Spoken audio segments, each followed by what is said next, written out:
Go away, Heat. No, it's not as bad as you guys, but No, you were hotter, by the way. it sucked. Oh my god, it's Joey said something like, "Oh, I got air conditioning." I said, "I'm loving not having air conditioning." Well, you should move to somewhere where they have. I'm like, Joey, it doesn't normally work that way. But what's going on? Well, YouTube world. IRP 282. Michael, see you, Dave, possibly others. Who knows? Stragglers will be allowed in like usual, but maybe, perhaps. possibly. Yeah, it's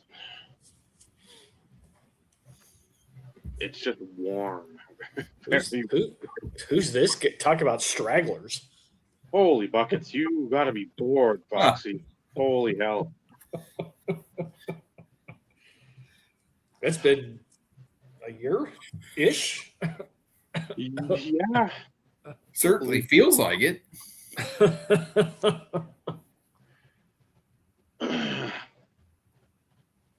Hey now, and hey now, in what way? Like Yeah. Dave does have a valid point. You have to be bored to freaking decide to show up to this debauchery of whatever the fuck you want to call it. Oh, so now he's gonna pop in here and actually say something. So okay, the truth comes out. So like Motown, and you got everybody that's like once in a while, like I'm here. I don't. I just have you bozos on when I'm sorting cards or perusing eBay or whatever it's been. But yeah, that's what we said last week too. For some of those the newer content creators, like you don't see them much around this time anymore. Even pop in and say, "Hey, what's going on?" Even if I jump in Carlos's, I try to say, "Hey, what's going on?" Yeah. Even if it's only for a few moments, that I want to make sure people know I'm watching. I just say hi and. But yeah, Unfortunately, life, no, I know sleep. Well, I can't that. say it's What is that? like Whoa. really.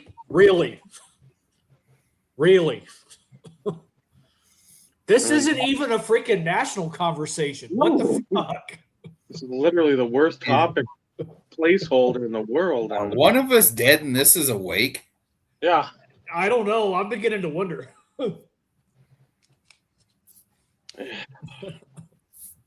Foxy, it's all good. Like him saying that wasn't a dig. Like that's not no, that's never. not what he's saying. Uh, No, because for me, it isn't like, oh man, I hope they still watch. It's like, if you're watching, I want to know because I want to know you're good. Because otherwise, I don't see posts from you, Jason. I see Dazzler. Dazzler's in his like moving up that content creator leaderboard. So you see him out there. We know Paul's going hard at those shows down in Orlando, Tampa area, and Florida, killing it down there. But I don't see anything from Jason. So I've always said I want to know people are doing good, even if they aren't making videos, they aren't posting. I don't see a presence being anywhere. I want to know that you're just, hey, I'm good. Everything's a-okay, or as good as it can be in this adulting bullshit that we were dealing with. So, or a random text message from time to time. yeah, every once and again. I don't need to. Doesn't need to be every day. Doesn't need to be every week.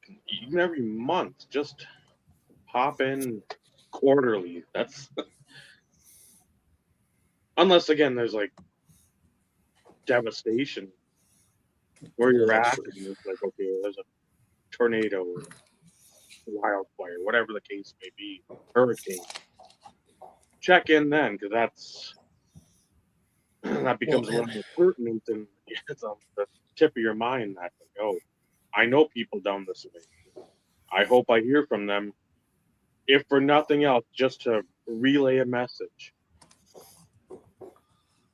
Well, see, and that's also the thing. That's why we also try and keep people in the loop, especially if everybody's used to seeing Vinny, or there for a while we had Bob quite a bit, and then life and work and everything kind of took back over his life, and we appreciate those who constantly ask and check to make sure everything is good and we're good. And hell, Michael's gone for one show and everybody's like, everything okay? Yeah, no, he's good. We knew ahead of time.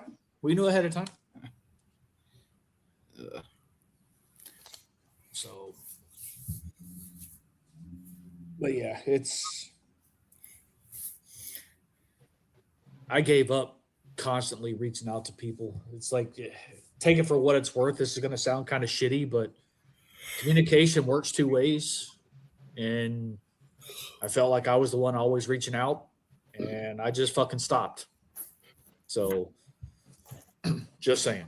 And yes, I get it. Everybody's, we're all adults. Life, like, I understand. But, if I can do it, others can as well. Just saying. I'm not any busier than they are, or vice versa. Even like Michael and I, like, before he joined us all the time, it would be random. I'd get something random from him. We'd chat for a little bit via Instagram, and then like we wouldn't talk for a bit, and then I'd reach out to. So it was like always a give and take. Like it wasn't just Michael reaching out to me. It wasn't me just reaching. There was always that mutual sort of checking in type thing on each other. Dave, like we have our group chat. So I mean, if we don't hear something from somebody for a couple days, usually somebody is reaching out via its own individual text, being like, "Hey, you good?" Like, just kind of what we do. Yeah, we lost track of communicating with Dave for so long that I reached out to Trista. Yeah. Dave was okay. Yeah, because it was literally like it was one of the nights crickets. Where, yeah, got the link, heard from him right before the show, and then nothing. I think it was a matter of sleeping, I believe. Yeah, now the sleep's even better when I'm last three nights. I woke up at 1-ish. And then you're like, can't get back to bed. Oh, good. I'll play my golf game. I'll play Angry Birds. I'll just start doom scrolling on YouTube and watching all the card show videos because I'm like, something's gonna put me to sleep. And you're sitting there and it's like, okay, now it's 2:30. The alarm goes off in an hour. Ugh. And like, then what? I'm like, I gotta get some sort of sleep. So yeah, no, I'll pass. It sucks.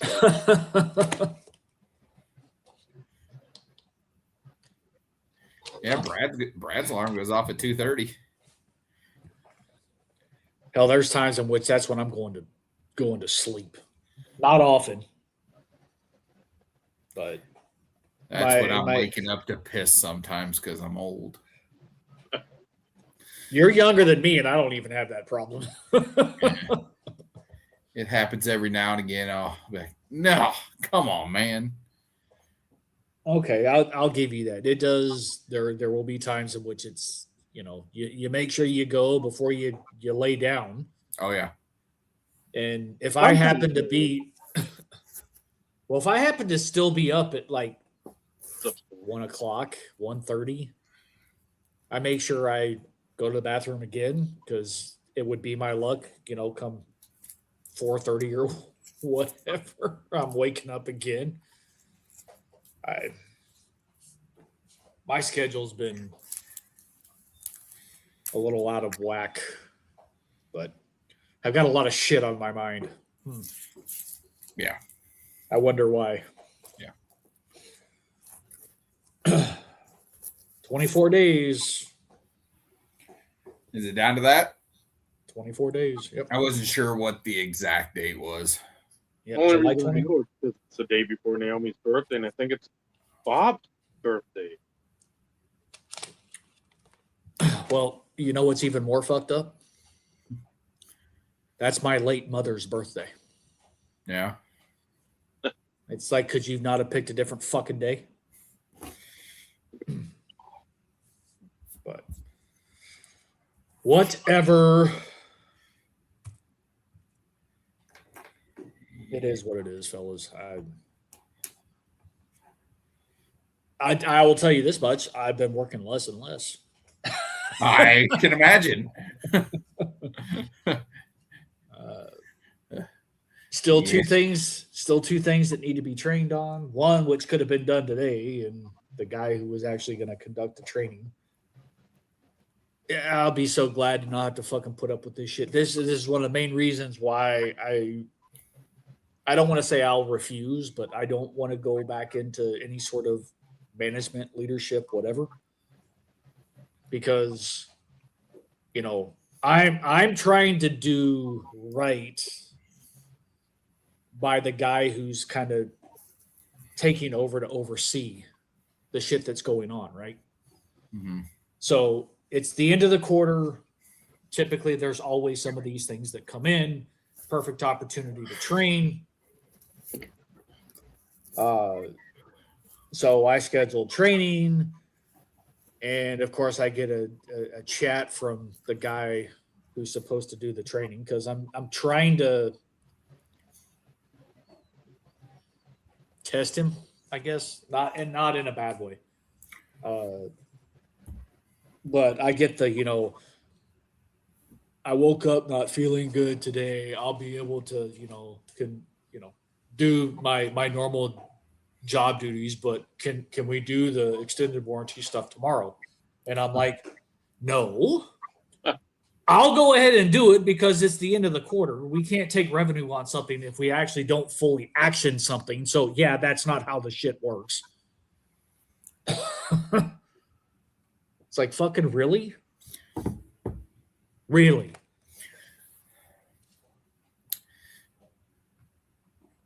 That should inspire a lot of confidence when you're gone. Well, and see, and that's the thing. It's like, and then I ended up running a variation of a report that I used to do. Like, and I used to run it like twice a week. And it basically looks for order blocks to make sure that shit gets taken to revenue, right? I mean, the whole point is to make sure that you're taking shit to revenue. So like that can be calculated. Charlie, stop. Sorry. But and I hadn't thought about it in weeks because I had trained the guy who's taking it over. Showed him what to do. It's pretty easy. It's like, and it's not even a report. It's basically it pulls shit in real time, and you literally you put in a few things, and then you change 2, 4, 5, 6 different, I'll call it variants within specific parts of this executable, and it pulls up the necessary information, and you literally go in and it pulls up anything with certain blocks. Well, since he doesn't have the access, it's not like he can remove the fucking blocks anyways, which again, I've brought up this before. It's like, oh yeah, hey dude, you're taking this over, but you can't literally do anything in the system because you don't have change access. So of course I told him, I was like, oh yeah, by the way, I ended up running the report. You would have been short about $2,200 in revenue for the month. And he's like, have you like looked for automation? And I'm like, dude, you do whatever you want to do. Once I'm gone, I don't give a shit what the fuck you do. But to sit there and run the risk of having something automated from a report perspective, what are you going to do if it fails? You still have to know how to fucking check it. So It literally takes 10 minutes to put in the parameters and execute it like 6 different times. You can then go into each order and remove blocks at that point. Well, he can't, but it's like, why? To me, you're making shit more difficult. I get it. Automation, email notification, great, whatever. But, dude, it would take you longer to work with IT to develop this fucking thing. And how often are you going to have it sent? Who are you going to send it to? What's the expectations? What if it's end of month? What if it's end of quarter? What happens when the system, like the automated program and those type of shit, they break and they happen frequently? Then what are you going to do? You have to go fucking do it manually anyways. So what? He's like, oh yeah, you're right. Yours is pretty easy. I'm like, dude, work smarter, not harder. There are certain things from an automation perspective. Great, I get it. You obviously had the time. I didn't. Go for it. I would have loved to have been able to do it, but unfortunately I did. So in those situations, fantastic. But this, you're going to waste more time. So, but I digress. The most iconic base card of the past 25 years. That's a pretty extensive potential undertaking. Exquisite 0304. Base card though, Dave? Are we saying base card as in base card of a set? Or are we saying a specific? He just said, would love to hear all 3 of your thoughts of the most iconic base card of the past 25 years. And he also said the chat as well. I go to, for certain, my mind automatically went to basketball, and it was either the Curry Topps rookie or the LeBron Topps rookie. I mean, I don't care for either one of them. LeBron's in that horribly ginormous white suit, and Curry's in a white T-shirt. Oh, yeah. So I mean, that's because there was no licensing. No. So that's what you got. See, I'm not even thinking rookie though, because like, although yes, it's a base card, I'm not thinking rookie. I'm trying to think of. And no, I'd like your answer isn't wrong, because like those are 2 valid options, 100%. I know my personal favorite, just out there favorite base card in the last 25 years is the 2013 Topps Clay Matthews, whether it's Topps Chrome, whatever it is. That Predator pose is my favorite base card.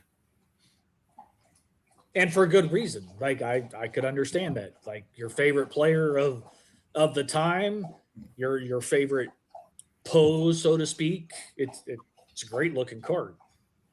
That's the thing. 25 years that goes way back.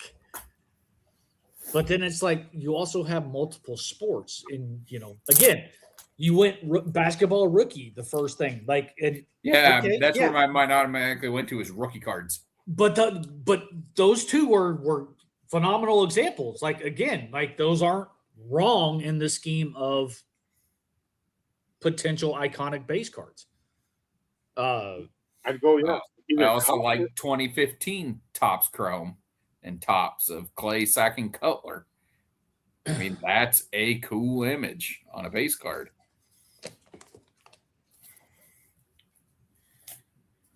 Because Cup would be another one. Again, not in the scheme of like, okay, it's going to command the most money, but when people would do sets, and that's why I went to the exquisite 0304 basketball, like the base set. Anytime you're trying to complete a set, when sets were actually completed and you could afford to do so in some sort of semi-reasonable manner financially, you'd see like the Right. common guys, like a Katino Mobley. If he's out there, it's like that's a buy it now of like $20-$25 because you know the product that's coming out. You'd see the stuff if you went to a show in the value bins, it's still $20 because of the brand, the name, the knowing that, again, even though it was quote unquote cheap compared to today's standards, the $400 or $500 mark for one of those early boxes, that was unheard of. It was like the first big high end product. Yeah, because we had like Leaf Limited, which again I'm like, ooh, that, but you still got multiple cool cards out of that too, and it was still a decent price. Because I mean, when you start thinking, okay, it's just like the little box, but you still got stuff in there. It wasn't just like, okay, one card hit and then you're done. It was a number of hits. You got the 2 or 3 base, you got the spotlight card, you got a couple jerseys and like an RPA or like the helmet or some sort of like awesome vintage NFL legend card. Mm-hmm. But yeah, with that exquisite, and then it coincides exactly with, like you said, like LeBron, Wade, all these guys, Melo, all these superstars that would go on to have like long careers. If you were trying to do like, okay, if I'm a basketball fan, somewhere along the line, I got the main RPAs and I want to put together, again, the complete set. Because you know that set is iconic just for those facts alone. Trying to find them. Because I don't remember if those were $225 or $99. Don't give me the lion. And same with like the cup. I think those were always like the 99ers. So just having that alone, if you think about, okay, hockey wise, you've got how much of a fan base? Toronto, even though they sucked forever, that's a fucking huge fan base. Montreal, huge fan base. Boston, the original 6 guys, Blackhawks, all those teams. If you have collectors and it's like, I want to still collect, even though it's going from like my base cards that look like a Topps card or a Pinnacle or whatever, now we get the super premium stuff. Well, you just mentioned hockey. I mean, the Crosby and Ovechkin Young Guns. Yeah. See, everybody, for me, everybody knows what those look like. Everybody knows what those cards are, whether you collect hockey or not. See, I automatically go further back than 25 years. That's the hard thing for me, is because it's more along the lines of where I spent most of my collecting years, which means I've seen a lot more base cards prior to said time frame. Because, like, truth be told, like there's 2 cards that actually I immediately went to, and crazy enough, they're baseball. They're not football. Well, but we all went to the same spot. It's gonna be the Nolan Ryan upper deck throwing the football. Like, there's just something about that card, and in a Rangers uniform, like as a Rangers fan, like that just, I don't know. And then the freaking Billy Ripken fuckface card, man. Yeah. Like, you want to talk about iconic base card? I mean, to me, and yes, it's an error, but still. Well, it's the same as the Thomas no name on front. Correct. That's iconic. So but it's for people everybody's going to have a different answer, because to me, there's never going to be a definitive number 1 for anybody. And the longer you sit there and you think about it, the more shit is going to come to mind. And that's the thing. Over 25 years, because again, those were my prime collecting days. Yeah, as I say, people our age, it's gonna be the '89 Griffey Upper Deck. That's another one. That is. But I didn't want to go that route because, again, I was trying to avoid rookie cards. Yeah. Because to me, that's its own kind of moniker. But you're right. That also was at the very top of my list. Or 85 tops. I was going to say 85 tops, Team USA, McGuire for a long time. Yeah. From, 97, 98 through like 05. That was like one of the biggest cards there was. Yeah. Card number 300 or 90 or Leaf. Frank Thomas. Yeah. And 86 Donruss Canseco. Rated rookie. Yep. Ugly as sin, but man, I've always wanted one and never owned one. I've never made it a priority. I think I bought one of the Nationals in 08 or 09. For like $10.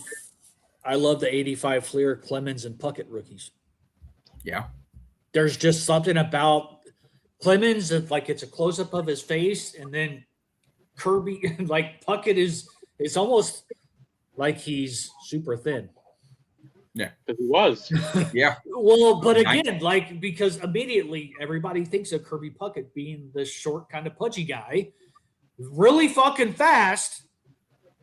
But then you look at his rookie card and like the way he's positioned, he still was not a petite guy even in his rookie years. No, but he looked really tiny comparative.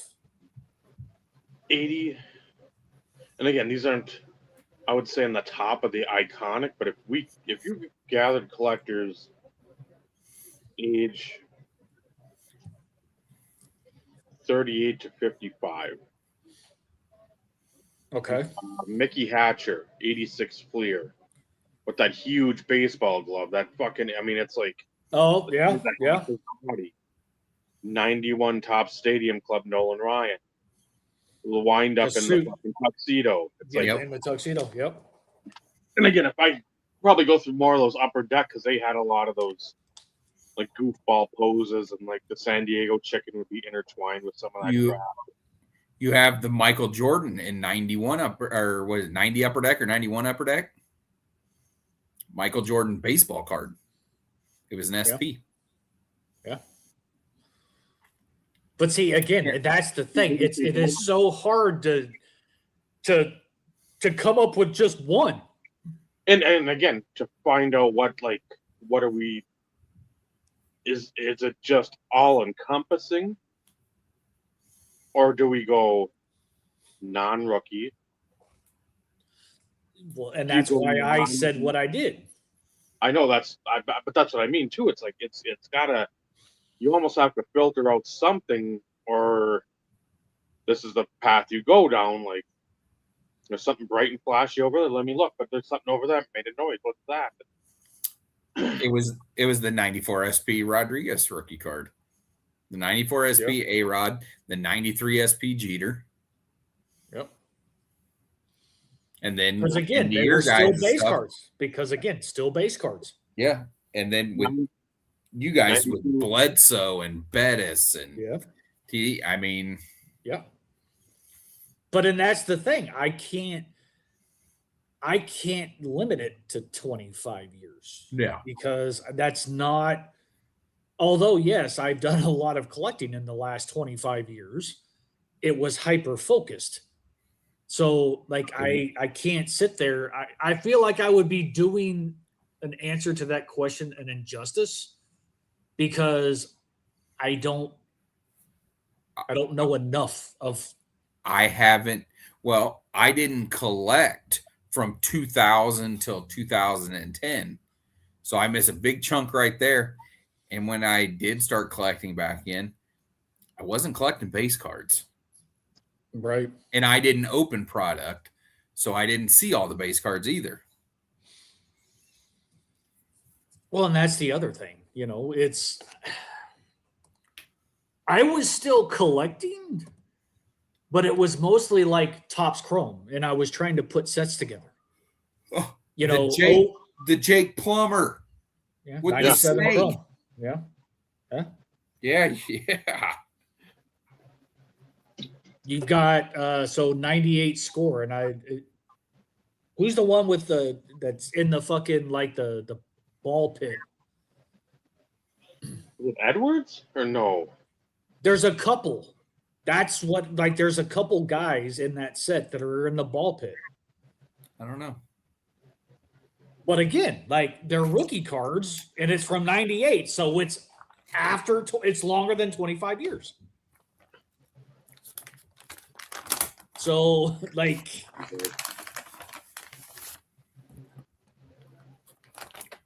and the longer, I should say, the older I got, when it came to opening stuff, especially if I was building a set, most notably like Topps Chrome, I really wasn't paying attention to like the card designs. You're looking at the base numbers cards. on the back. Exactly.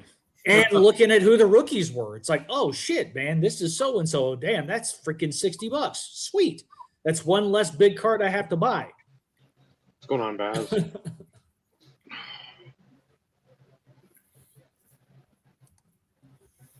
Well, that's why you don't.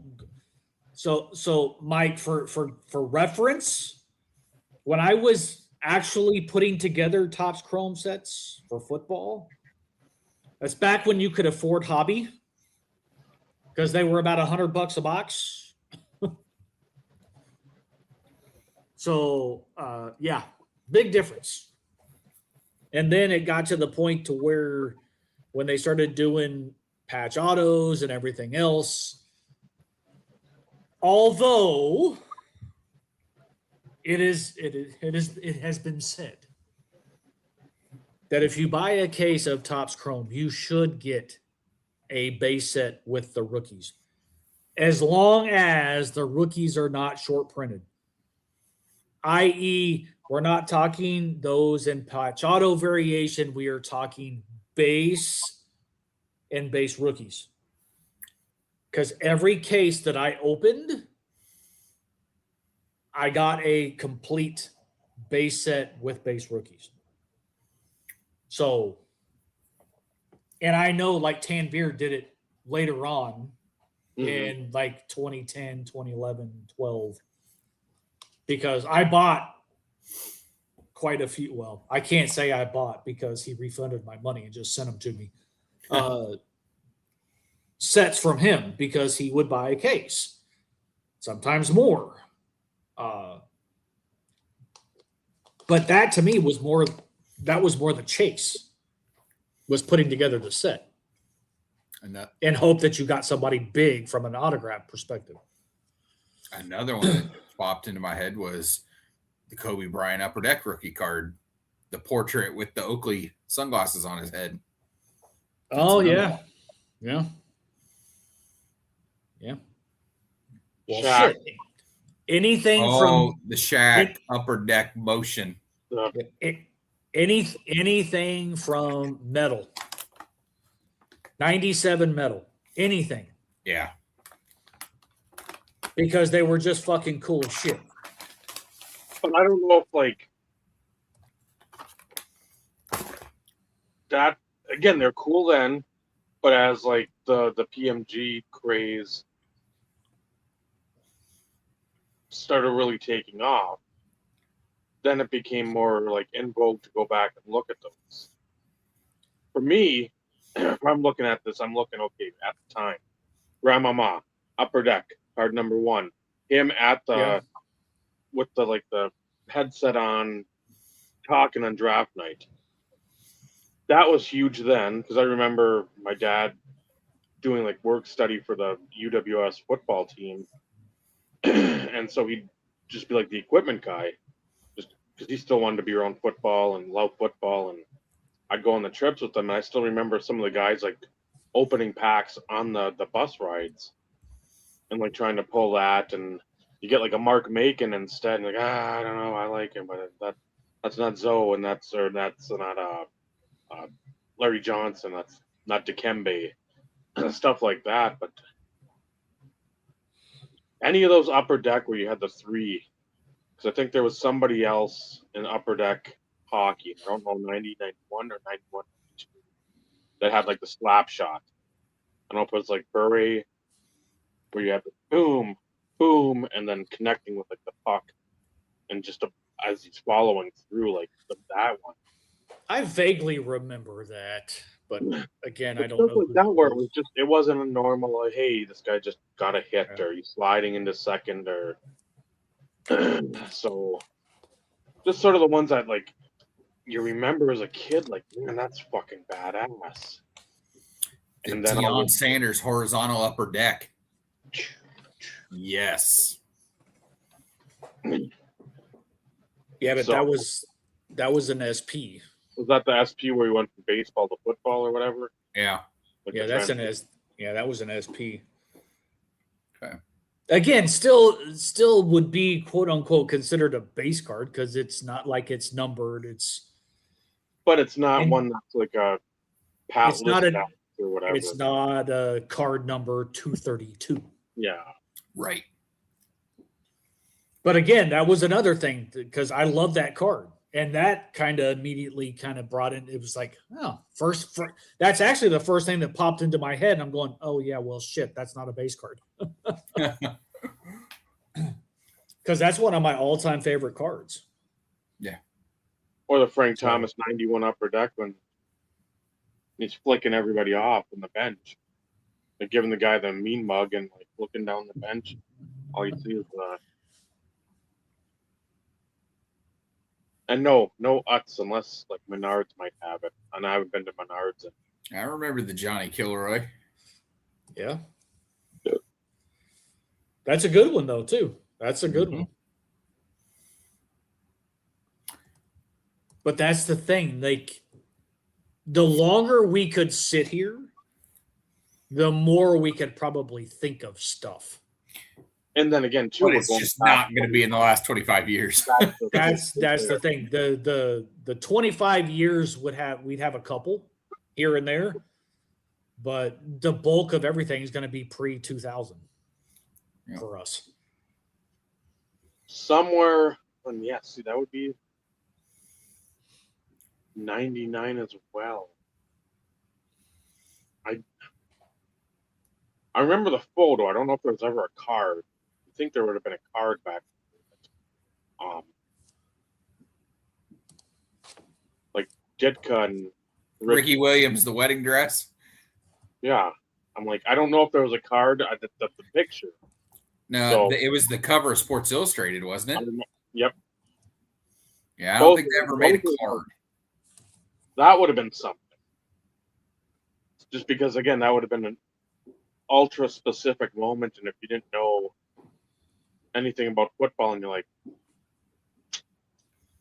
is that the guy they rip off on fucking SNL back in like the 80s?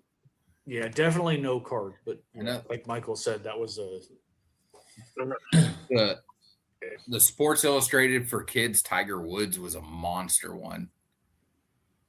Upper Deck one for because wasn't the 2001 when they finally got the license, and him like I don't know if he was pointing at the cup after making a birdie or it was late in the round in a tournament, and it was a long putt, and he walked the putt in.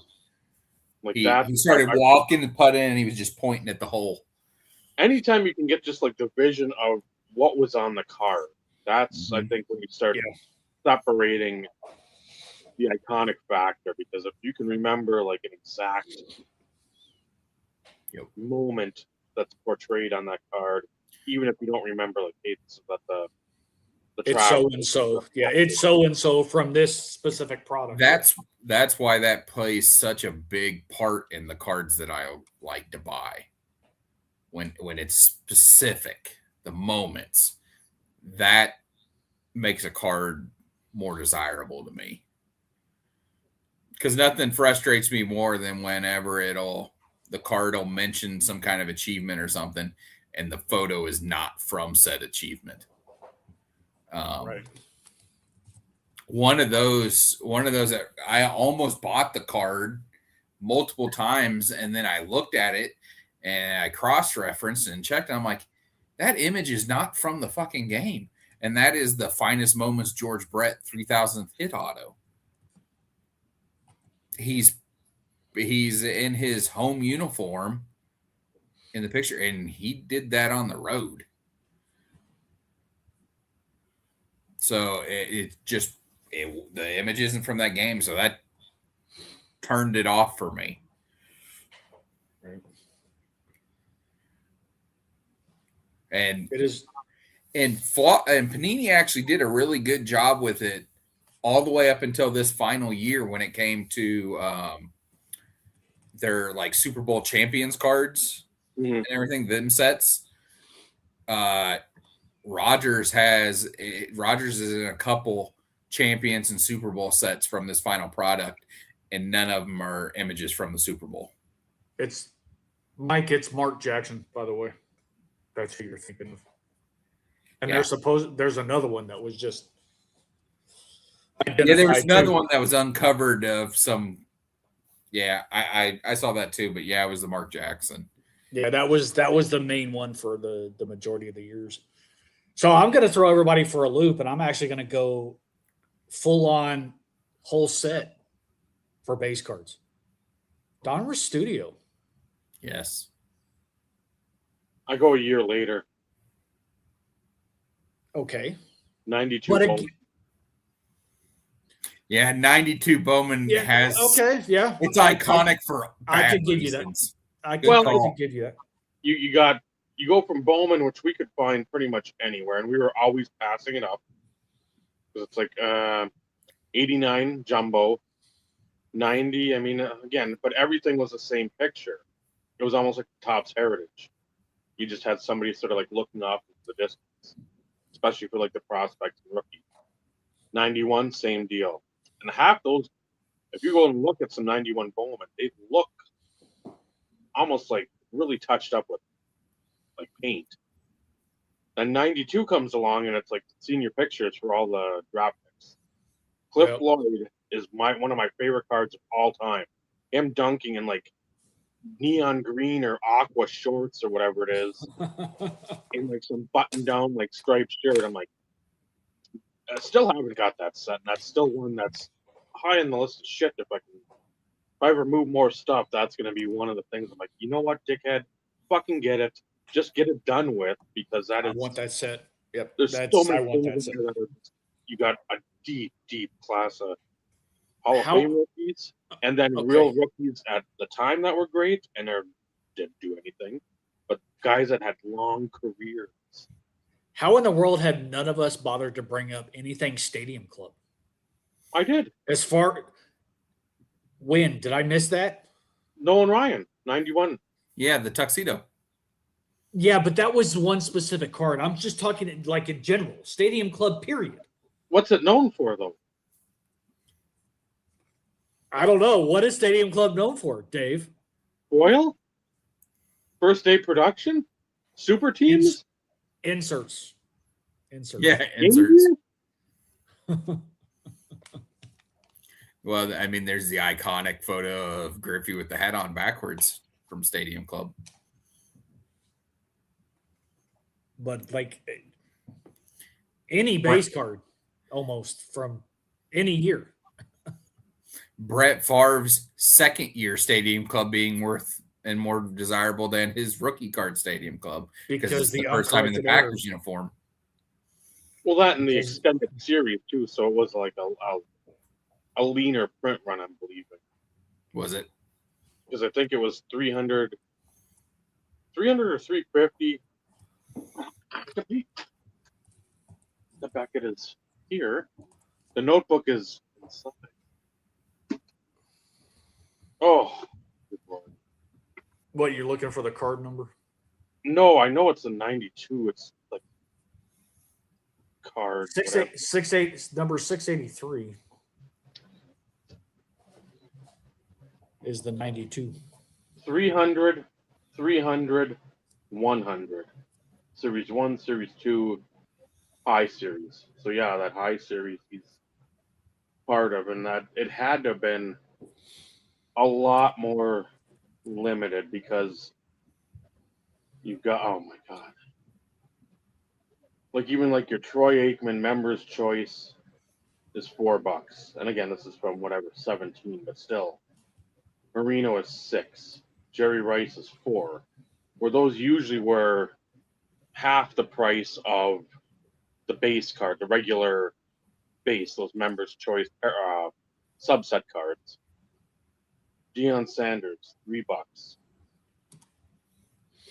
Jerry Rice, 5. Montana, 6. Robert Brooks, rookie, 4. Marino, 8. McCaffrey, 5. Favory, 80, 60 or 80. Aikman, 5. So again, that was a more limited, I'm fairly certain, more limited release than 1991 action-packed rookies.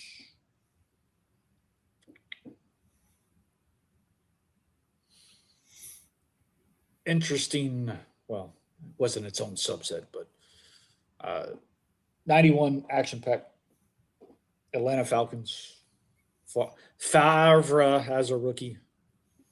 But a lot of people forget he was drafted by Atlanta. If we talk about a second-round pick, who was then traded for a first-round pick to Green Bay. If we talk about we're usually football collectors, and we haven't mentioned this yet. And when you think of premium brands, that's not a premium brand, but you think the rookies, they command a premium price.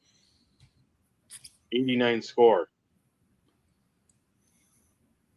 Barry Sanders, Troy Aikman, Deion, Derek Thomas, Rod Woodson, who isn't even in the rookie. It's just like a regular card number, whatever it is, 76 or whatever. Sterling Sharp in the supplemental set. Again, box set, but still, it's not.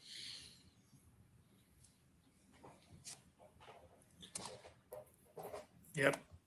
Because that's an iconic set. It's one I've actually got, too. So do I. I think I probably stole mine comparative to what you might have paid for yours. $26. I got mine less. And this was in the Facebook Prime days when I was just loading up with any and everything. So I would have gotten mine probably 16 or 17 years ago. And I got it in a lot, L-O-T. Badookie. It had the 89 score. It had like some random Donruss football set and the 90 score supplemental times 2. And I think I because it ended at the funkiest fucking time. What I paid for that total, I put basically into the score supplemental sets because they were still cheap. So I pretty much paid nothing for my 89 score set because I won it for like $42 shipped or some shit. Like it was just stupid cheap. And I'm going, okay, something's got to be wrong because like I don't ever usually get this fucking lucky. And nope. It was an auction too. I think I had about six or 8 like Fleer update, UD extended sets. And I know all the fun shit. There's one. I don't know if there's 2 of the 92 Fleer update baseball. Okay. And I think that was like a $28 shipped eBay auction because they didn't list like Piazza, Wakefield, and it was just like update set. I'm like, okay. Somebody completely fucked that up. I'm like, oh, I saw that in there. I'm like, and unopened? I'm like, oh. I It was a watch, and then like nobody else bid, and I'm like, holy shit, people are stupid. I think I won because I sent one to Michael and I sent one to one of his least favorite people. A 91 Fleer Ultra update set because I won 3 and a lot, LOT, Badookie, for like $12 or some shit. Mm-hmm. It was just super, super fucking cheap. And I'm sitting there going, okay, like I don't need fucking 3 91 Flair Ultra update sets. So a few other YouTubers at the time ended up getting one.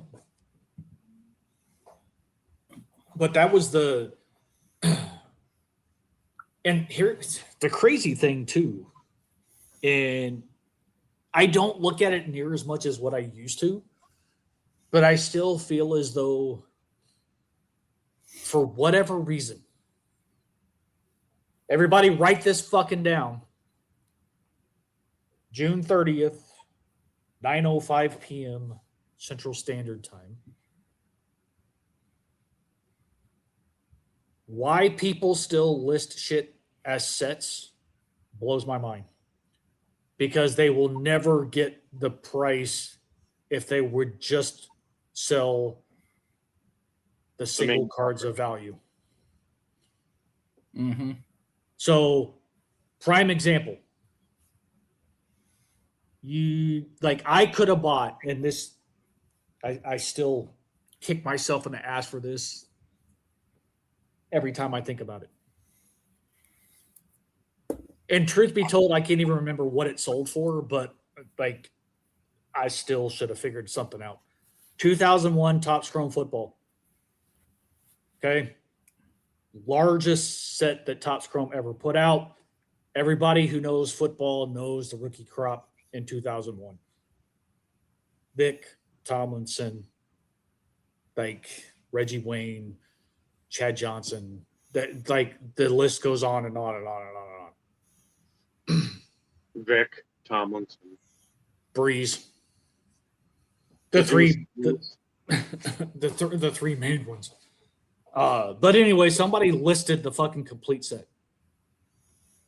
It was up on auction, and I think it sold for, I don't know, like $1,600 or some stupid shit. Like, and I had it on the watch list, and I nearly I was like, oh man, I wanted to break shit because that is a set that has eluded me ever since I tried to focus on the run. You sell and granted, like that would never happen now because the Breeze is probably that much nowadays. But the Tomlinson, the Vic, and the Breeze were more than the $1,600 and something the damn set sold for at the time. And that didn't include all the other ones because all the rookies in that set, they're refractor, serial number to 999. So again, like why people still unless it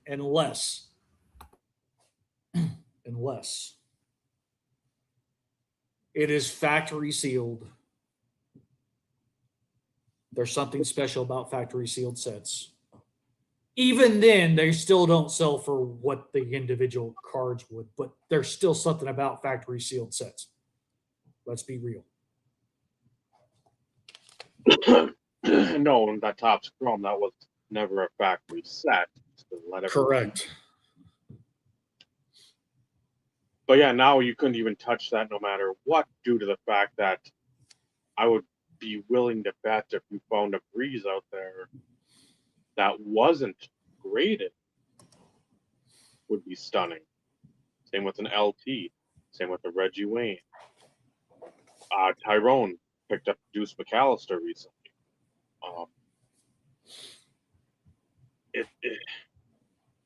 Trying to think who else is in there. Corin Robinson. I think Michael Bennett's in there. So I mean, even if what's Sage Bruiser fellas?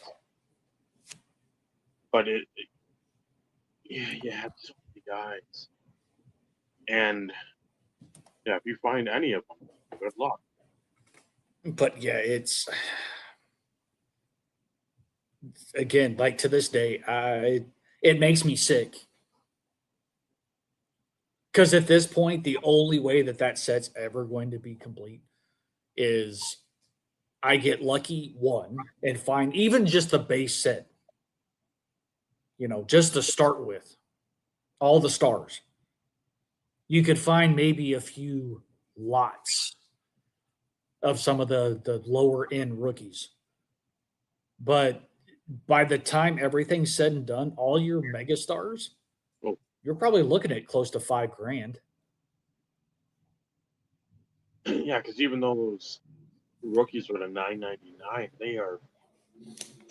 And that was what like Tyrone had said. He messaged me, and I'm like, man, that showed me the deuce. I'm like, those are probably the brightest of the bright that I can remember.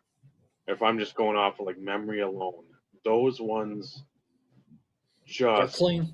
They're clean. hit different. So 2002 is okay, but part of its problem is the fact that they're green. So the refractor concept on the green background just it doesn't pop as much. well, no, You notice it, you notice it. but that's the only bad part too. It's like you go from 2001 being numbered to 9.99, and the refractor and that gray silver, and it looks gorgeous to the 2002 being green and unnumbered.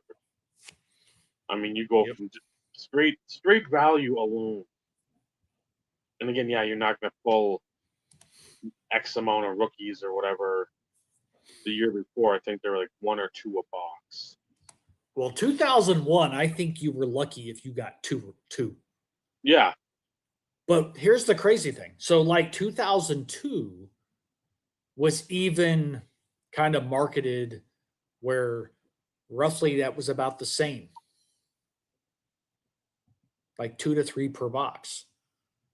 And it was speculative that the same was in 2003.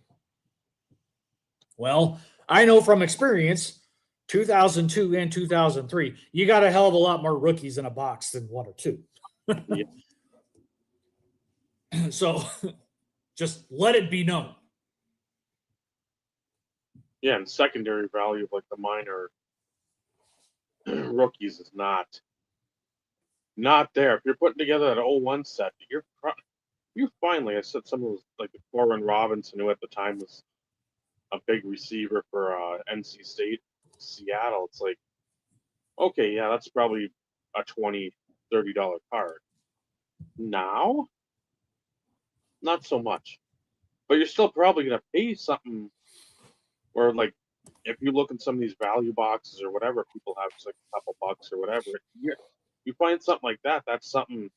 If you're not buying it for yourself, buy that to flip, because somebody out there's probably still trying to put that set together. Yeah, that still holds value. Like, who else was there? Oh, Bobby Newcomb. That was another one. That was not a big name, but that was a big name out of college. Like, what's he going to do? He played in Nebraska and you didn't know what he's going to do. And all I remember were all the big name guys because. Gerard Warren too. He was in there. He was like the 3rd or 4th pick for Cleveland. But even what's even, in my opinion, a little bit crazier is there were, and this is my opinion, you look at 02, 03 even. I felt as though there were more value from a rookie perspective than there was in 2001. Because 2001, because the set was so fucking big, it was again Breeze, but like Breeze was like, eh. It was Tomlinson and Vic that pretty much led the charge in that set for a lot of years. David Terrell was another. I mean, Yeah, I remember never, that him. I never cared for him because I hate Michigan receivers. They never translate to anything NFL wise. But yeah, at the time, like again, Corin Robinson, I think was the 7th pick. So I think Terrell was like the 6th or the 9th, or I mean, there a lot of stuff going on in those drafts where you look back and I don't know what was going on there, but there's a lot of talent there. Who's Your Mama was also in that set too, was he not? Well, Chad Johnson. Well, I said Chad Johnson earlier on, but like I was pretty sure Who's Manzada was also in that set. But and then that would be the thing. I don't remember. Chrome usually didn't come out right away. That wasn't like we released Pops and then we released Chrome like a month later. It was no. I want to say, if not the end of the year, really close to the end of the year because of they wanted to like the again. I don't think it was 01. I think it was 02. I could be wrong. Yeah, Like because I was trying. Quincy Carter, like Chad Hutchinson, that type of stuff where like somebody comes on, the Kurt Warner. I think everybody after Kurt Warner learned you can't blow your load releasing everything right away because then you don't have that opportunity to like cash in on some fucking anomaly or somebody gets hurt and boom, that guy goes off for a stupid season. So yeah, I don't. I was trying to remember like a rough estimation of like when I would get excited for Chrome. But I think like it, November-ish. That would have usually November. See, I was almost gonna go like August, September. Hi, monkey. But it might have been later, and that's the thing because it's not like I've opened Topps Chrome recently. Well, let me rephrase. I did open 25 Topps Chrome on the show whenever it was, but that doesn't count. Yeah, you've got card 221 is Tomlinson, card 320 is Derek Combe. So in this list, Tomlinson, Quincy Morgan, Steve Smith, we forgot him, Santana Moss. Oh yeah, well Quincy Carter. Quincy Carter in that set too? I maybe. Wasn't he 2001?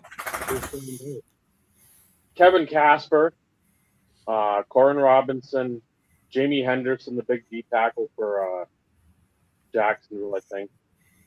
Archuleta, Breeze, Michael Stone, DeMar Fletcher, the corner from Wisconsin that went to Miami. Eric Westmoreland, Chris Barnes, Gerard Warren, Marvin Minnis, Snoop, Chris Chambers, got him too. Oh yeah. Demarion McCants, I have no idea who that is. Kevin Barlow, he's good for a couple of years. Mike McMahon, former quarterback for Detroit. Jabari Holloway, Tarvis Henry, he had about 13 kids. Derek Blaylock, Tim Hasselbeck, Andre Carter, I think he was a DN. Sage Rosenfels, Cedric Wilson, Scotty Anderson, the old receiver for Detroit. Kenyon Rambo, Marcus Tuiasosopo, Reggie Wayne, Reggie. Ojo, that might have been a Saint. James Jackson, I collected him. Morin Norris, Rashard Casey, Rudy Johnson, RIP. Willie Middlebrooks, go University of Minnesota. Freddie Mitchell, Deuce McAllister, Chad Ocho. Here's one for Michael. Jamal Reynolds, he was a good first round pick. David Terrell, Vic, Stroud, Dan Alexander, I think former Nebraska player. Jonathan Carter, there's my Bobby Newcomb, Eddie Berlin, Lamont Jordan, he was good for a better part of a decade. Michael Bennett, John Rogers, Travis Minor, Justin Palmer, Derek Gibson, not the baseball player, R.I.P. Chris Wenke Dinky Dong, he played at Florida State and some baseball for Carolina. Nate Clements, Eric Kelly, Justin Smith, he was a top 5 or 10 pick. The D end out of Missouri. Ryan Pickett, the A Train, Anthony Thomas, Will Allen, Quincy Carter, Richard Seymour, who was good for a number of years, Danny Morgan, Jay Commander Cody, Algie Crumpler, Robert Ferguson, Will Peterson, Tony Dixon, Corral Buckwalter, Rod Gardner, he was good for a year or two for Washington. Justin McCarron, he was good for Tennessee for a year or two. John Heifel, Todd Heath was good for a decade plus. Damian Lewis, George Lane, Jimmy Winborn for the Bucks, I think. Billy Bader, TJ Hushbujazada, Aaron Schobel, Gary Bader, DeLawrence Grant, Moreland Greenwood, Shad Meyer, I think he's a Kansas State player. Torrance Marshall, David Martin, Anthony Henry. I think he was a backup quarterback. Derek Burgess, Andre Dyson, Ryan Helming, Fred Smoot, the Love Boat, Arthur Love, John Capel, Brandon Spoon, Teron Riley, Andre King, Quentin McCord, Zeke Marino. I think that was Moses Marino's brother. Francis St. Paul, Richmond Flowers, I remember him. And then Derek Holmes at the end. Those were all 1 in 12 packs. And there it was. That even says in here we don't have to, 2 per box. We don't have to speculate because it came out August of 2001. See? So what was the 98 one? Because I remember the 98 was Peter. That one might have been delayed, though.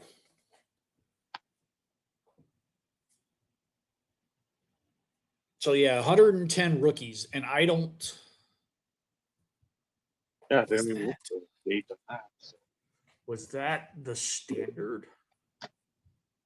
But yeah, you could tell there's I remember probably 85% of the games. Yeah, so... Score, Mexico.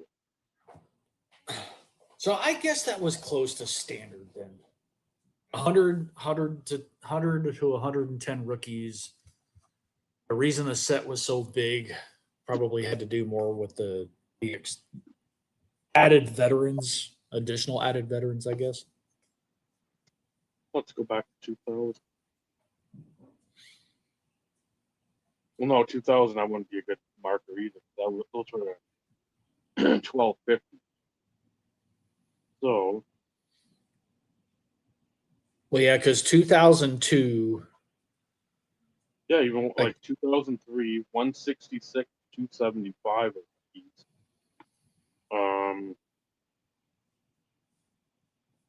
166 to 265. So yeah, 100. Because I did that's the thing that always stuck with me. It was roughly about 100 rookies in the later years. 01 being more, not much more, but it's like a 330 card set.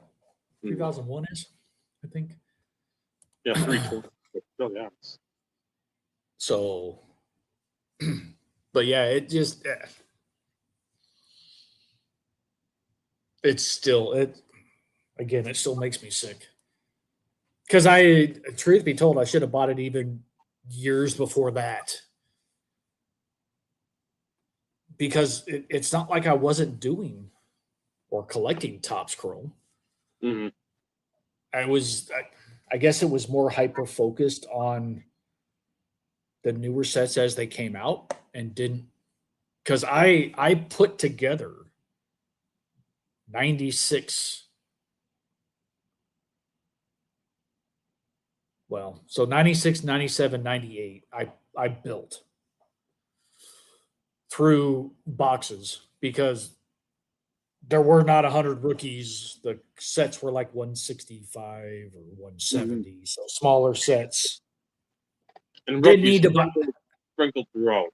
Correct. Didn't have to buy a case in order to build the set. 99, I purchased. 2000, I purchased. 2002, 3, 4, 5, 6, 7, and 8, I built.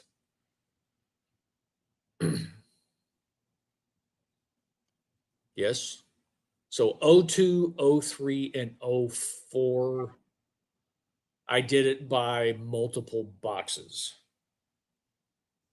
2005 was my first case. 2006 was 10 boxes because he refused to sell me a case.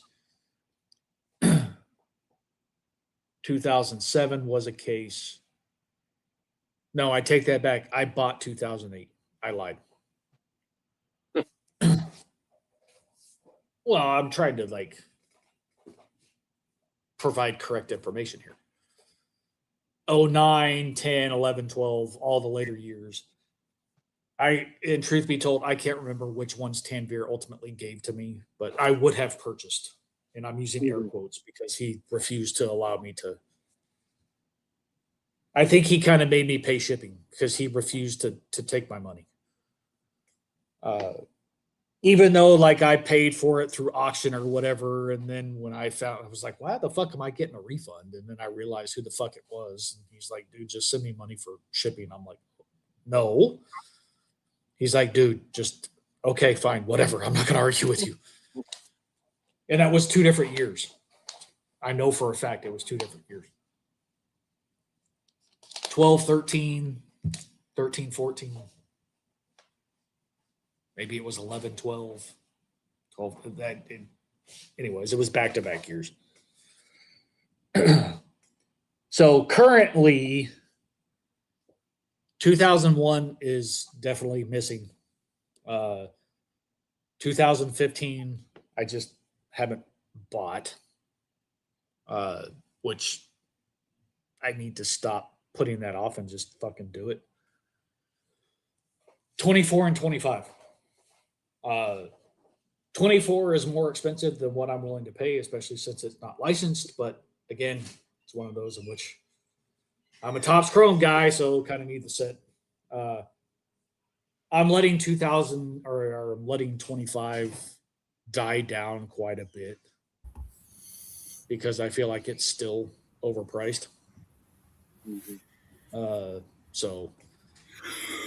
yeah. I was kind of hoping Paul was going to show up because, since he always likes to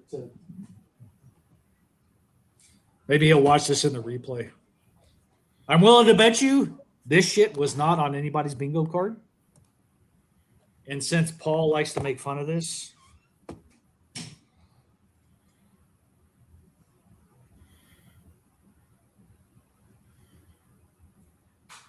only those people who are in the fucking group chat are going to know what this is. I was going to say, is that the shit Ed is always like?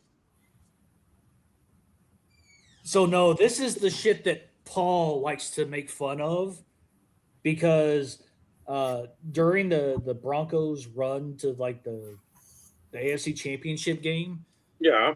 there's multiple videos being posted about, you can call them cosplayers, but specifically of this anime.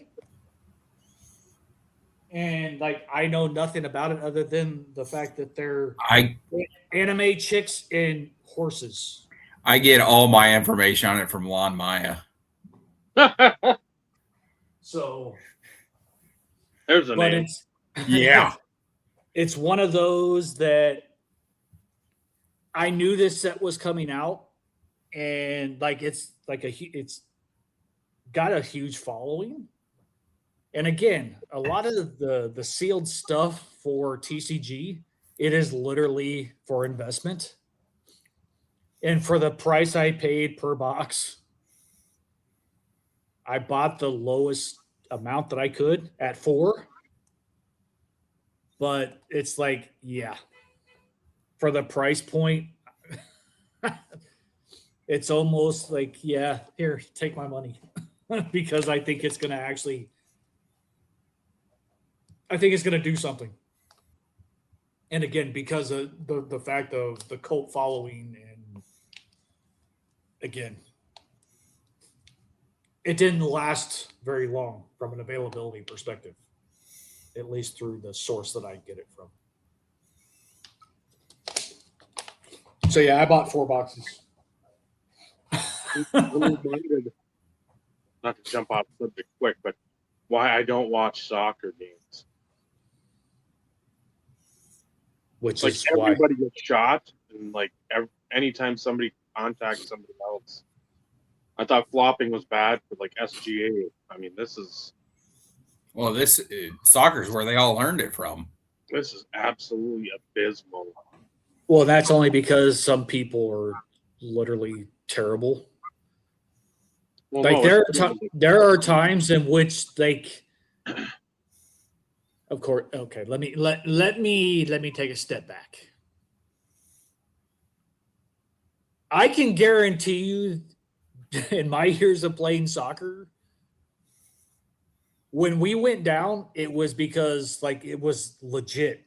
well, yeah, Like a kick in the nuts, a fucking like a ball to the face, an elbow to the fucking nose. purple Like, nurple. Like it was you. There was a legit reason why you went down. But to watch some of these professional soccer players and like literally get a partial bump and they fall, it's like, this is fucking ridiculous. And it's been the better part of 2 decades. Oh, I know. And that's one of the main reasons why I refuse to watch professional soccer, because But then that footwork and that assist and the guy scores, then it's fucked. Then I'm like, that's really good. But you connect shins, and now you've got these shin guard things. Well, truth be told, they don't protect as much as what you think. Well, I know. I mean, you're still trying to kick the ball, or you're trying to do something, and then you're gonna. That's never a good feeling. But still, it's like. Yeah, that's why they're called guards. They're not protectors. I bump into you in a Black Friday sale, and you go down like somebody just fucking stabbed you in the throat. I'm like, what the fuck? Oh, and jump up and do double headers, and like they're literally cracking heads. Then that's I get that. You're hitting heads. That's not. Well, Scott, the grill that John has is from one of his many guns that were confiscated. So. I thought it was like a really funny gimmick. What was a funny gimmick, Michael? Whatever you were watching. Anyways, Dave, you were saying. Yeah, the grill that Jaw has is one of his guns that he probably brandished at a club that had to get melted down. Went to Paul Wall in Houston and got a grill.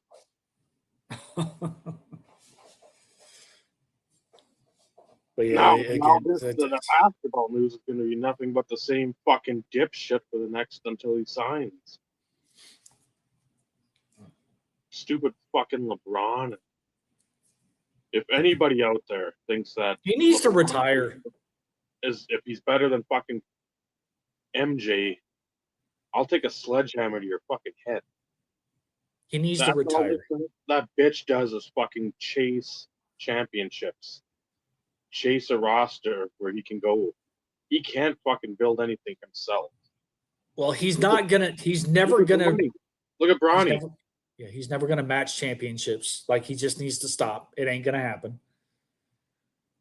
Like, he already has every fucking record there is. Like, what more do you want? You're not gonna get the championships. I don't give a damn if you ride the pine. You're not gonna get the championships. It's not gonna happen. Even if give it he up. does, he's not going to be better than fucking Jordan. Jordan didn't bring in all these. Hey, Patrick Ewing, come here. I need a center. Hey, Gary Payton, I need a guard. I need I'm gonna defensive take my minded- talents to South Beach. Yeah. Fucking have a fucking sports special in regards to where you're gonna go fucking play. Really? Now, granted, who's to say? Was it him? Was it like who knows at this point? But give me a fucking break. Well, I'm sure with the collaborations, like LeBron, you want I'm sure. and ESPN's shitty enough where they want attention and viewership. But yeah, that just so they had an NBA tonight, like a free agent special, but that started kicking off I think 6 o'clock or 5 o'clock today. So I'm like, I want to see who's signed somewhere. Talk about hypotheticals. Well, no, let's just fucking talk about LeBron's documents. The dick riding of that fucking idiot. I don't get it. Oh, I- Paul great. Paul just missed it. Just, oh, Go back about 6 minutes, 7 minutes, Paul. Make sure you're sitting down. Yeah, I wasn't going that route. I wasn't even thinking that either. Legit trying to tell him a timestamp perspective. I get it. I understand what you're trying to say, but we have to keep hip for all our young viewers out there and our sponsors. And Absolutely fucking not. Speaking of sponsors, Dave, please tell me. You watched Andy's video. She blinded me with refractors. he has a video up? Yes. I have not. I did not know that. Go watch it. Well, I can't right now. I'm aware. Hold on, maybe I can. Let's use the power of technology. Sorry, Mexico. Mexico is up 2-0 on Ecuador. For I all didn't you- say you made fun of it, Paul. I just said you'd like to give me shit about it. And you're forgetting a few letters, by the way. But not important. But I fucking died laughing. Like, I don't know the last time he put a video out, but like A+. It was good. Because I'm going, well, because initially I'm sitting there going, okay, either he's actually fucking around or maybe he's actually going to talk about another channel that like literally has 50 million sponsors. Floating head. But yeah, it was well done. It was well done. For those who don't know Andy or are not subscribed to Andy, she blinded me with refractors. Go watch his recent video.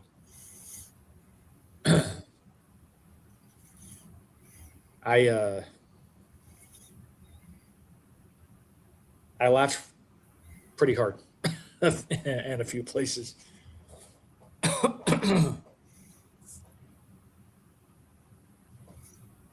Well, Andy was at the national we were at, Scott. Just FYI. Yeah, and Andy and I should probably like stay in touch more because he's right in Oklahoma. Like, I digress. Well, this is one of those things too where we're friends with him, but then he's also friends with baseball collector, and it's like again, you're not always gonna pal up with the same people. Correct. Very true.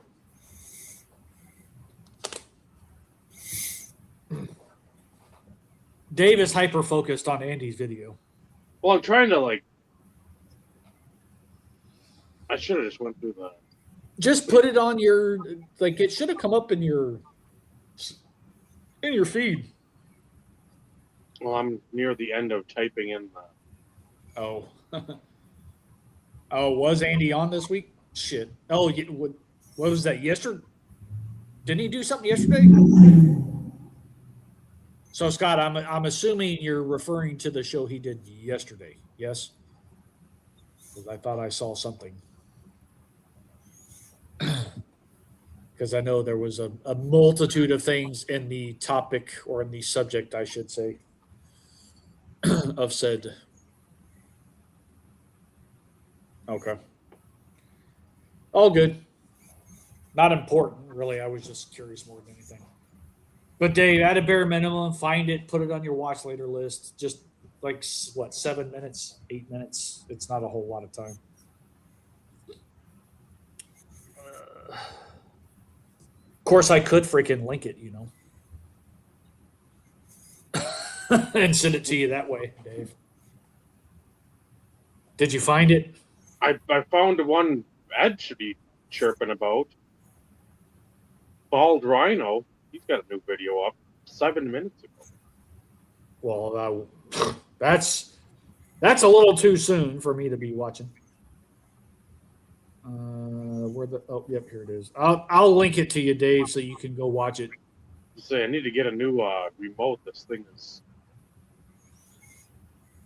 very like trying to slam the old controller where.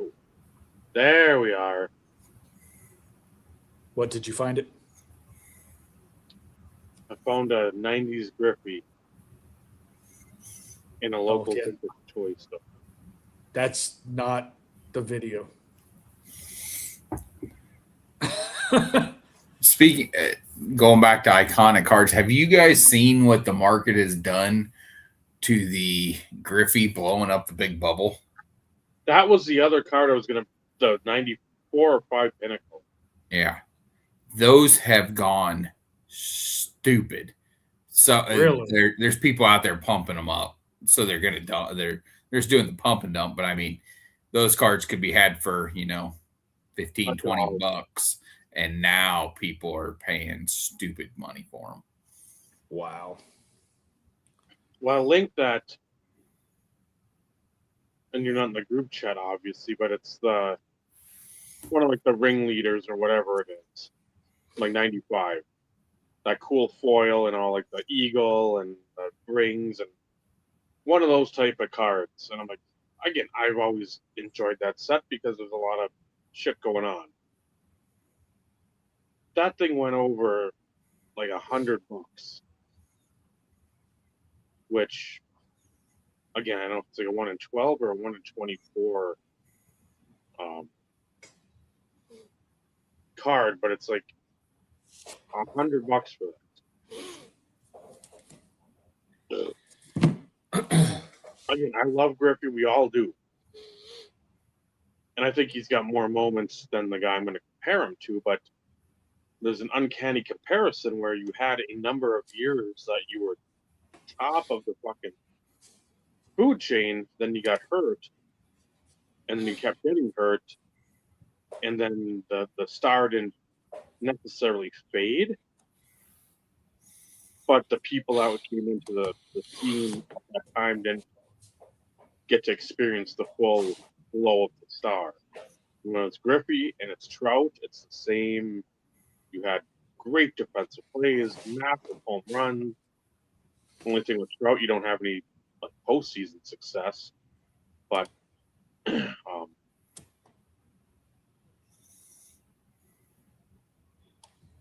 yeah, it's just like I love Griffey, but we're it's almost like we're going back to 95, 96, and we're paying the price that we would have paid then with the money we make now. Well, hence the reason why East Coast Chad taking advantage. 100% that would. Still pains me to say that. Oh, okay. You got a couple.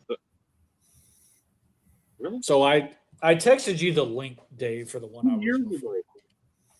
2024 YouTube nominations. Then there's like I don't know if that's his nephew that plays the basketball. Then 2 weeks ago, Spurs Thunder. And then shameless ad reads. That's the one that I was referring to. That's the one I specifically linked to you. He does show a card, but it was very well done. You'll get a laugh.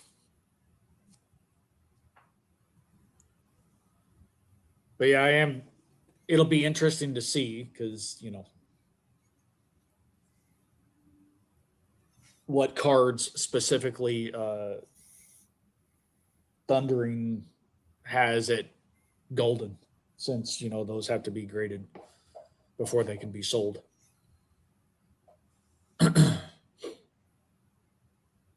Because I am curious to know which ones they would be.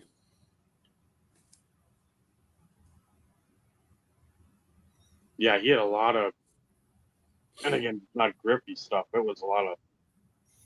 You got Shoeless Joe game use stuff, even if it's from Panini. Yeah. There's not a lot of Shoeless Joe stuff that's out there. I remember his Satchel Paige relic book auto.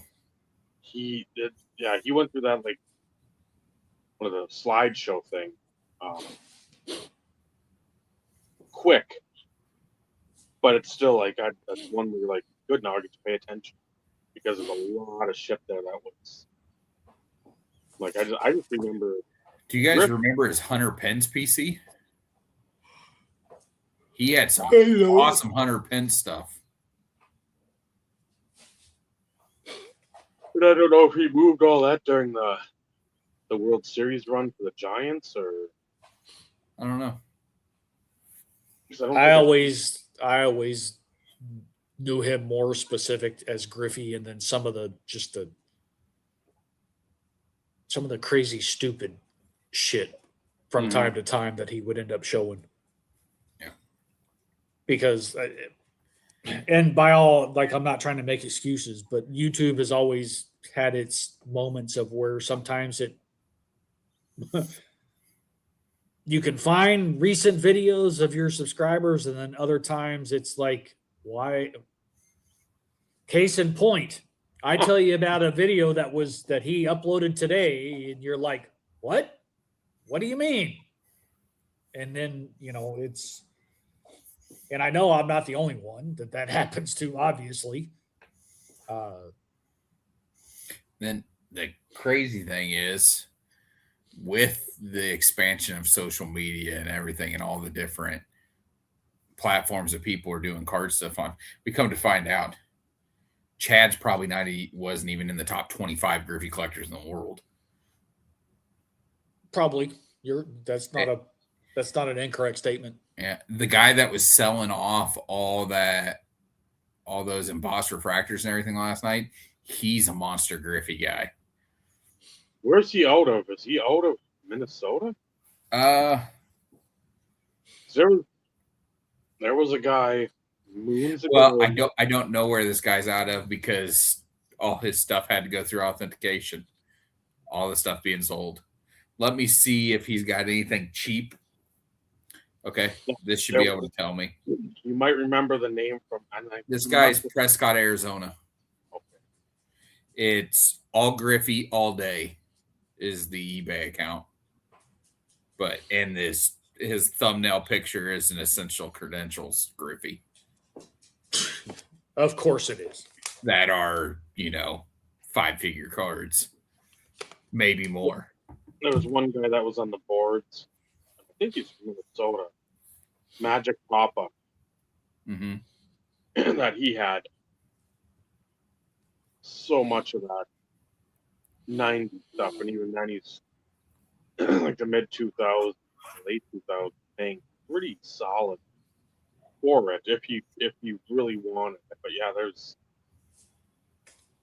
but a few $100s back in those days was big money. But that's what I mean, and nobody like realizes that when you had the Beckett said something was like 400 and you were paying like $6.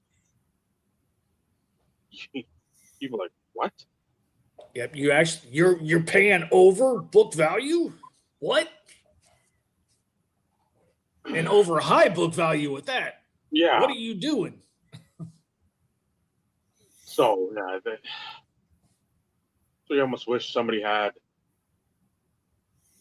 like a video Yes, Scott. back then, just taking in card shops and card shows and card conversations then. So The I'm way they good. do now, where the stuff now is, I'd say 80 to 85% doesn't need to ever be like released to the public. So I'm going to pose a question, and it's I don't expect a definitive answer because, like, I don't think there is. But in everybody's estimation, and I'll even throw it to the chat because it's we'll see if anybody decides to pipe in here. When do you think did things change? And please don't say COVID because this is not a COVID question. When do you think things changed away from Beckett value to more market value? It would have to have happened before I got back into collecting in 2010. Because when I got back into 2010, nobody talked about Beckett book values. Okay. So it would have been between 99, 2000 when I stopped, and 2010. I paid no attention whatsoever to the hobby in that decade, so I couldn't tell you what was going on, but it had to have been sometime during then. Okay. I'd say the more you saw, and again, if you read the Beckett forever, when you used to read and they had the monthly one, and let's say PMG 98, One say, sold for X. like a recent sale of a Troy Glouse was $885. So then you're looking like, okay, if I'm looking at They did Joe that a lot with Cooley, 101 too. you're doing with like whatever it is. Okay, there's Ray Ordonez. What's he? Let me do the multiplier. Okay, Ray Ordonez is like an $80 card. Troy Glouse. If I do the multiplier, it's like a $350 card. Well, it's selling for 85. Okay, as that became more prominent, I think with especially when you had the initial onset, I think like 2000, 2001, like the SP Legendary cuts. Yeah. When you had a lot of that stuff that wasn't, when it, a lot of it Wasn't either priced due to scarcity. Wasn't priced due to scarcity. number 6, number 3, whatever it was. Christy Mathewson cut went for $3,200. Oh, fuck, that's wow. Yeah. Think like, and again with Scott, when eBay really started to like sink its teeth at like collectors being able to go there and hey, I go to my card store, I go to my Target, I go to wherever my local grocery store. They don't have the cards there. I go to the card shop. It doesn't have. I'm looking for Favre. I can't find whatever the hell it is that I'm looking for Favre. The game jersey, 97. I can get on eBay. Am I going to strictly go off of what a book says?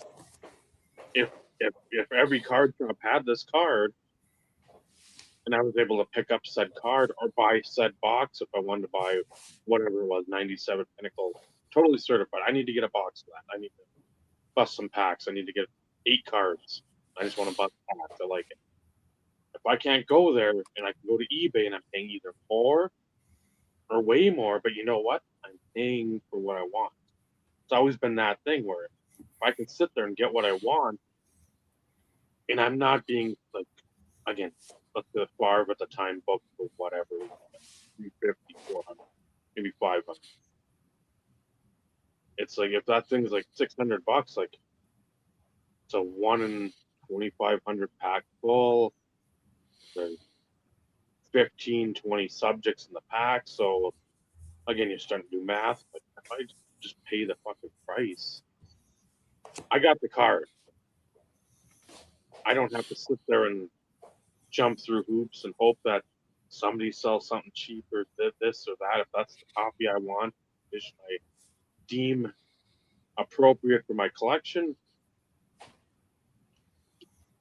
then that's the price. And that's like a lot of the rare stuff. Like I said, if you had a bunch of that other stuff, Leaf Rookies and Stars, the 98 number 1 of 50, the Longevity. longevities, they're 101s. You saw that a lot.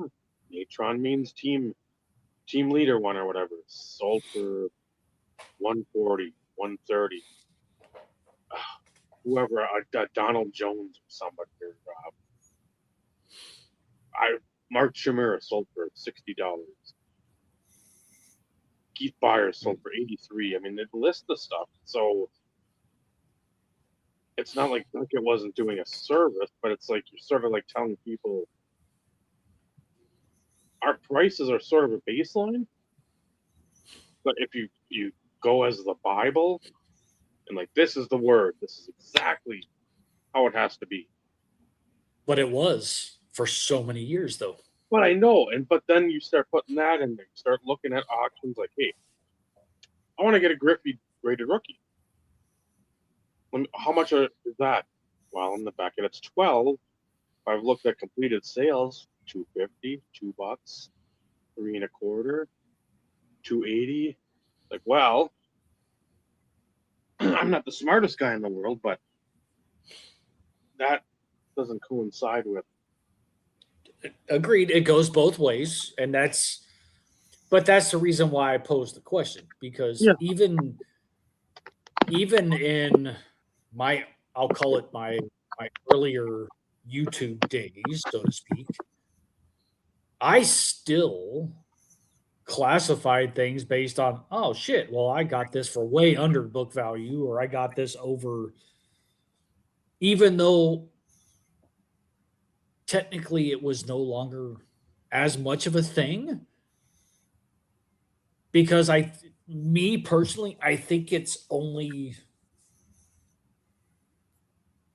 expanded into more players per se.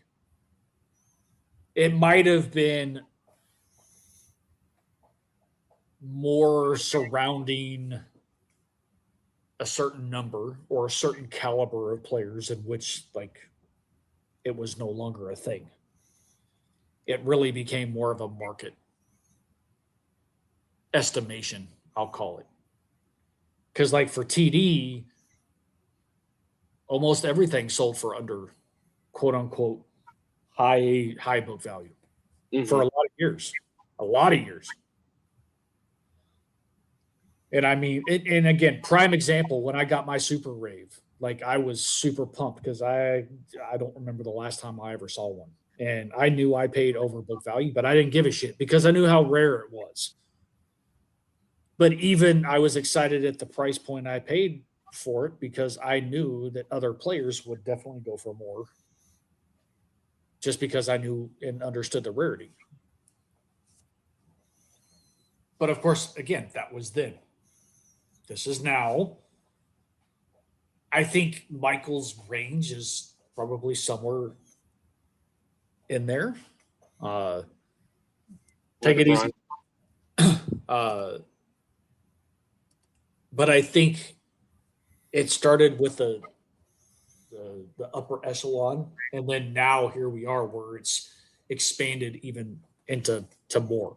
And again, this is an opinion question. There's no right or wrong answer, because for Michael, he may have the date range, but for you, it may not have ever really affected you based on who you were collecting at the time, because you were the guy. So at that point, you could have been the Beckett, you could have been the Market. It didn't matter. You were the guy. but at the same time, so was I. So like, I ultimately was market for a while. So it's again, I was just more curious more than anything because I feel like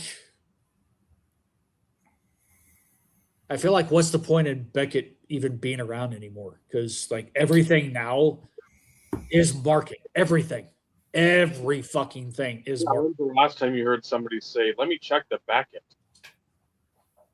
Never. It would be at the card show of the table that you immediately walked away from. Oh, yes, correct. Those are the only people that still talking about Beckett are the old dealers. But yeah, hey, great. Hey, you know it's a $2,000 card, and fucking Beckett has it for 150. I'll pay you $150. Yeah. You know what? I'll pay you 200. Yep. Of course, we all know that those are that's probably not going to happen. But even then, it's like, geez. I mean, the prices have changed on stuff before the ink is dried on the magazine. Oh, So 100%. I don't understand why it is anything to do with it. Shouldn't be a price guide if they want to still do a magazine. Hot, cold. Yeah, just you could do that. And the thing is, you almost would need to make it, unfortunately, a digital release. Yep. That you release it Yeah. weekly or bi-week or like twice a week, because shit happens, especially during the football season, where 100%. week to week, game to game, everything changes. Well, and it's no different. Like the hot and cold can change daily almost. Yeah. That was But my thing. I loved that part of the Beckett when it stopped being the glossy pages and went to the price guide. You'd always flip right to there, and that's where they would have the hot cards. Yep. And it's almost got to be now, if you're going to make something like a physical copy, it's almost got to be hobby news.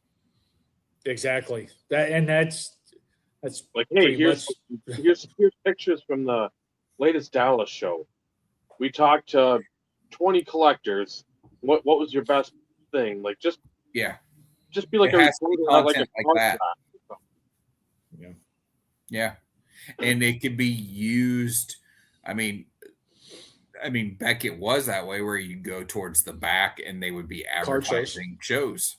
Yep, card shows. Now you could do that in a larger scale because there's cards going on every weekend somewhere. Yep. Well, that questions used to have questions like, hey, what's going on with the Billy Ripken fuckface card? What can you tell me more about, like, the various variations? Because there's a white box, there's a black box, there's a scribble, there's a that says fuckface. Can you tell me what's going on with that? And then you have Ryan, or was it Brian Lee or David, one of the two, or one of the other guys in there, like, talking about, hey, this is what happened. You had people that were around the hobby at that time that know the stories, like the Jeff Morrises, the Michael. Right. You have people that were integrated in the scenes of the hobby at the time that have this type of knowledge, where people now that they come in, oh, cool, it's a fuckface. Well, do you not want to know about the card? I mean, that's half the fun of some of these, like, niche cards, and I know they don't, because that doesn't make money. I don't want to learn. I just want money. Yeah. I just want money. But that was huge for us because it was like, holy crap, there's profanity on a baseball card. Like how in the world did that actually get like slid through, quality control? Because look at all the quote unquote uncorrected errors or corrected errors from multiple eras. Quality control at the time was not really quality. You have Dale Murphy batting the other way, that Dave Littlefield, the same one, like 82 clear. The Johnny Ray, Barry Bonds Donruss season opener from '97. going to 95 tops traded Juan LeBron and Carlos Beltran. Juan Gonzalez, reverse So negative. you just had all this. And then even with God, Olerud, Kevin Moss, who was it? Was it either 90 or 90? It had to have been 90. Or maybe it was Igor there too. Somebody didn't have like the star rookie. They just had the team logo. So just stuff like that where you think, hey, this isn't that difficult, but Al Leiter, Mark Leiter, 88 tops. Which I can see that was understandable. Or certain, misspellings. Like some of that stuff I get and understand, but some of the other ones, it's like, what the fuck? Clear, Randy Johnson, Marlboro. Well, we can't have cigarettes on cards. Come on, we're sort of pushing them towards kids. You can't have that. Well, there was but we sell Big League Chew. Yeah, well, promote dipping. 88. What was it? 88? 88 Fleer. White border. Yes. The Jerry Brown card for the Texas Rangers, who happens to be African American, was a white dude. Like straight up. Whoops. And I don't even know who the fucking player was, to be honest, to who they put on it. Well, and football messed up. I think it was Jim Taylor for the Packers. They screwed up and put the wrong person on Jim Taylor cards twice. 2 different years. Wow. Because Jim Taylor's rookie card is not him. It's another player. But back then, I can sort of see that when you're talking 50s, 60s. Yeah, 1950s. So, yeah, like, somebody should have lost their job, though, if it was 2 years in a row or some shit.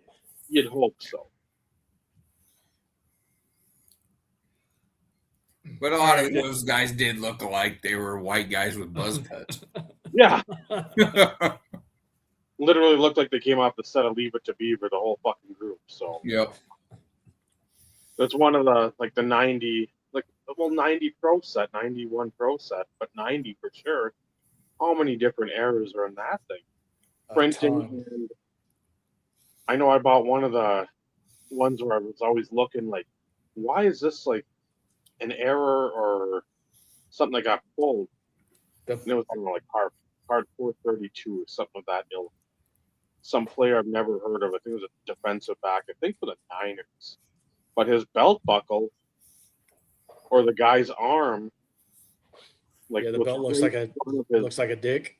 Yeah, big old fucking horse cock there, and Jesus Christ, I was like, oh, that makes sense. That's why I can fully see what that would be. C-3PO and the freaking Star Wars, like.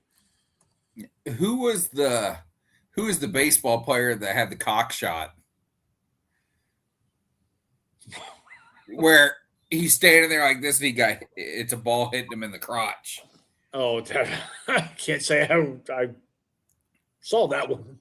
I'm going to have to look that one up.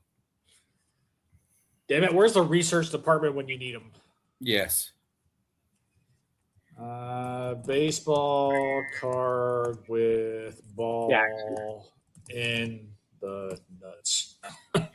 It is Keith Comstock. Yep, Keith Comstock.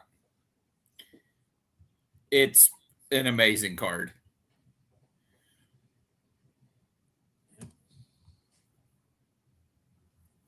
For those there it is. For those that want to see it. Oh.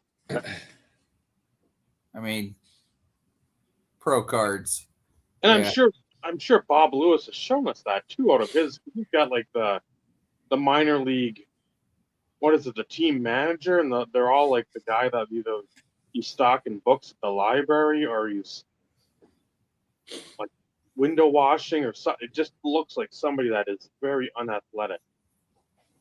And the huge glasses and might have a questionable past, but they're on the card, and there's a lot of good the minor league photos. That's go buy some CMC, those team sets, and bask in that glory. Well, just so we know, the cheapest one of those has sold for in the last few months was $46.77 plus $4.99 shipping. Hell fucking no. Oh, I've spent $50 worse ways. I know, but still, like that's not a $50 card. That's a 2-cent common. I'd probably put a $10 bill on it just for hilarity's sake, but that's the extent of it. Yeah. I'm not spending 50. There's a lot of stuff I can spend $50 on right now, card wise, that would actually be appreciated other than a cockshot Jones. All right, Dave, we're coming up on 2 hours. Do we want to run through a quick I want to go top five ish, or do we want to call it an evening? Was there a top 5 for this week? Yeah, Yes. the firecrackers you like lighting off the most. Oh, I'm 43 years old, and I don't think I've ever lit a firework. What? Yeah. See, I didn't make a list, but I at least thought about I this. lit a firework off in your fucking state when I was like 10 or 11.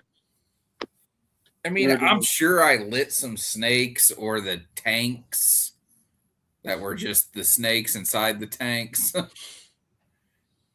Yeah, and sparklers don't count because I think everybody Yeah. on Earth has done something with sparkler or the whippersnappers where you throw it at the ground and it's just like pop, pop, pop, pop, pop. So I don't even know. Like when I was thinking through this, did I have an actual 5? Well, let's do top 5-ish. If you don't have 5, that's quite all right. Well, these and these aren't going to be in any particular order except probably for number 1. Whistling bung holes with or without the scooter stick. Well, Yeah, the no. hog rock. So I was going to go Patriot missiles. That's what those are. Only because they annoyed more people than Oh God, how fun they were. Because Watch literally, them that's do it. exactly what they sounded like, and they came in different size boxes too.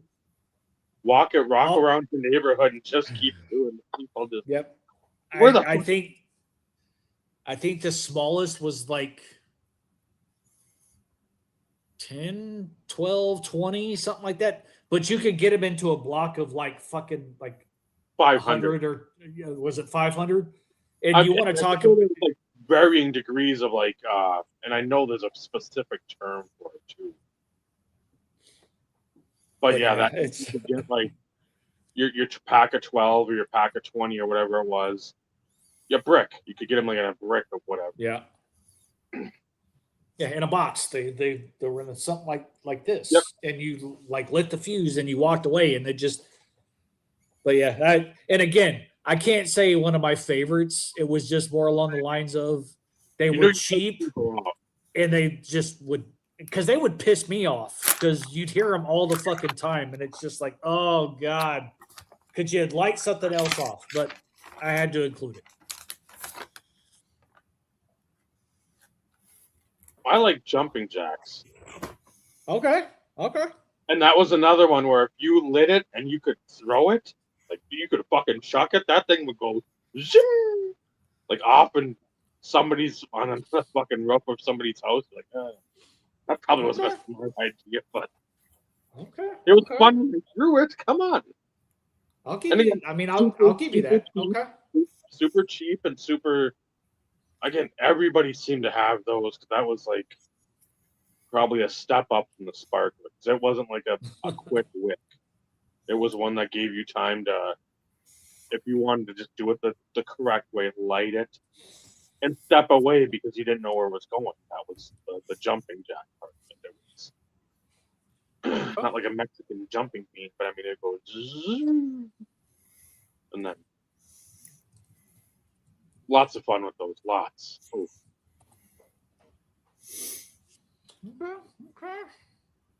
Okay. Roman candles. That was going to be one of mine too. Yeah. Only because like Roman candle fights. As Yep. I I'm just say, saying. I watched my uncles when I was a little kid have Roman candle fights. Yep. Again, Not the smartest thing in the fucking world to do, especially when you had people like carrying spares and shit in pockets. Like, I mean, real smart to run the risk of having, you know, eyes. fire being shot at you that could ultimately spark another fucking fuse. Yeah, real intelligent. Clothes starting on fire.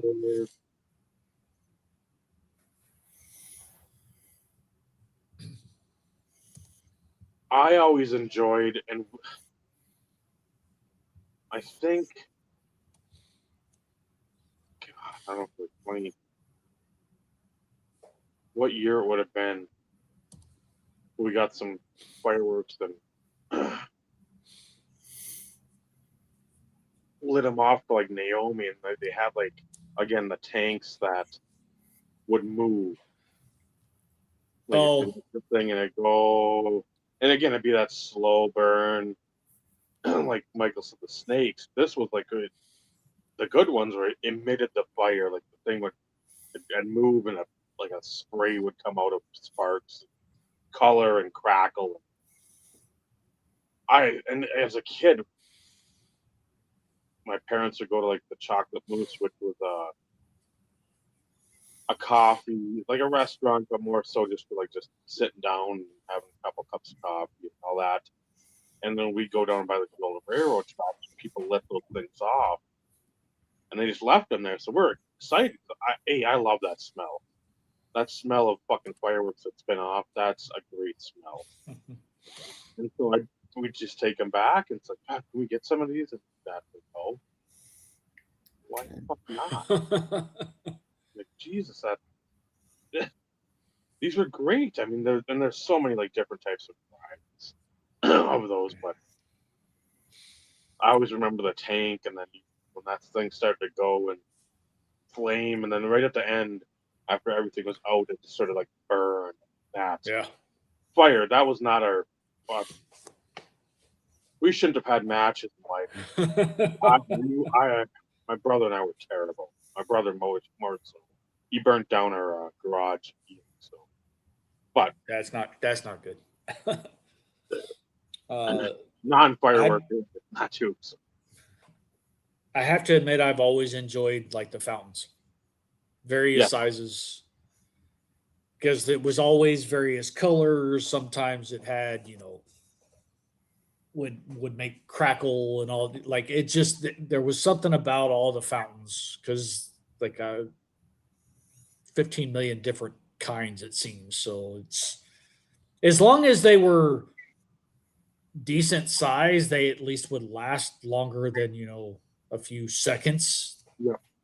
You wanted one that at least felt as though it lasted 30 45 seconds to a minute and would get brighter, like or what, like just anything other than just shoot fucking colored sparks. So yeah, fountains were always fun. Yeah, that would be another one of mine on the list.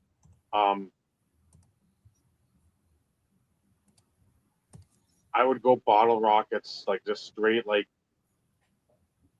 it wouldn't be like the Whistlers. That would be somewhere within the grouping, but when you had the hefty bottle rocket, where that stick the was bigger one, little, like weak little chopstick. It was a. Oh yeah, it's almost like the size. You knew something was going to happen. That's cool. So those, and then you lit it off, and then again, anytime it made the bigger bang, that was right.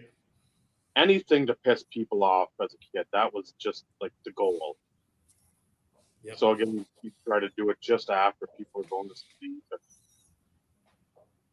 And not have it on the 4th of July, have it on like right now, or maybe weekend.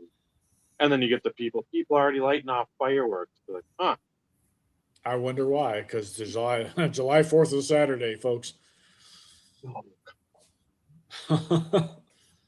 Yeah, we have fireworks stands all over the fucking place up and down the highway right now. That's also, I'm glad that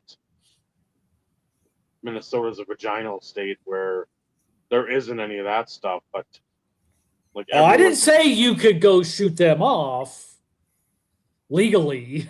No, they're just all I'm over just the saying place. that I'm glad there's not any of that stuff around because I drop a couple $100 to fucking have a half hour of nonsensical and like that type of fun where I I get it. don't do Jason Pierre Paul, but I mean I want. I get it. It's fun. So bottle rockets was also on my list. So I'm going to get to 5. So of course, number 1, and I've talked about this many a times. Mortars. Like if you're doing fireworks and you have the opportunity to actually shoot off mortar shells, because they come in all sorts of shapes, sizes. You've got singles, doubles, triples. You've got more compact. You've got major fucking explosions. But as far as mortars go, though, I love the ones that crackle. Yep. That is by far my favorite sound Correct. ever when it comes to fireworks. Correct. Trista will tell you the same. She's always like, there's the crackle. You love the crackle. I'm like, yep. There's something about it, man. I don't know.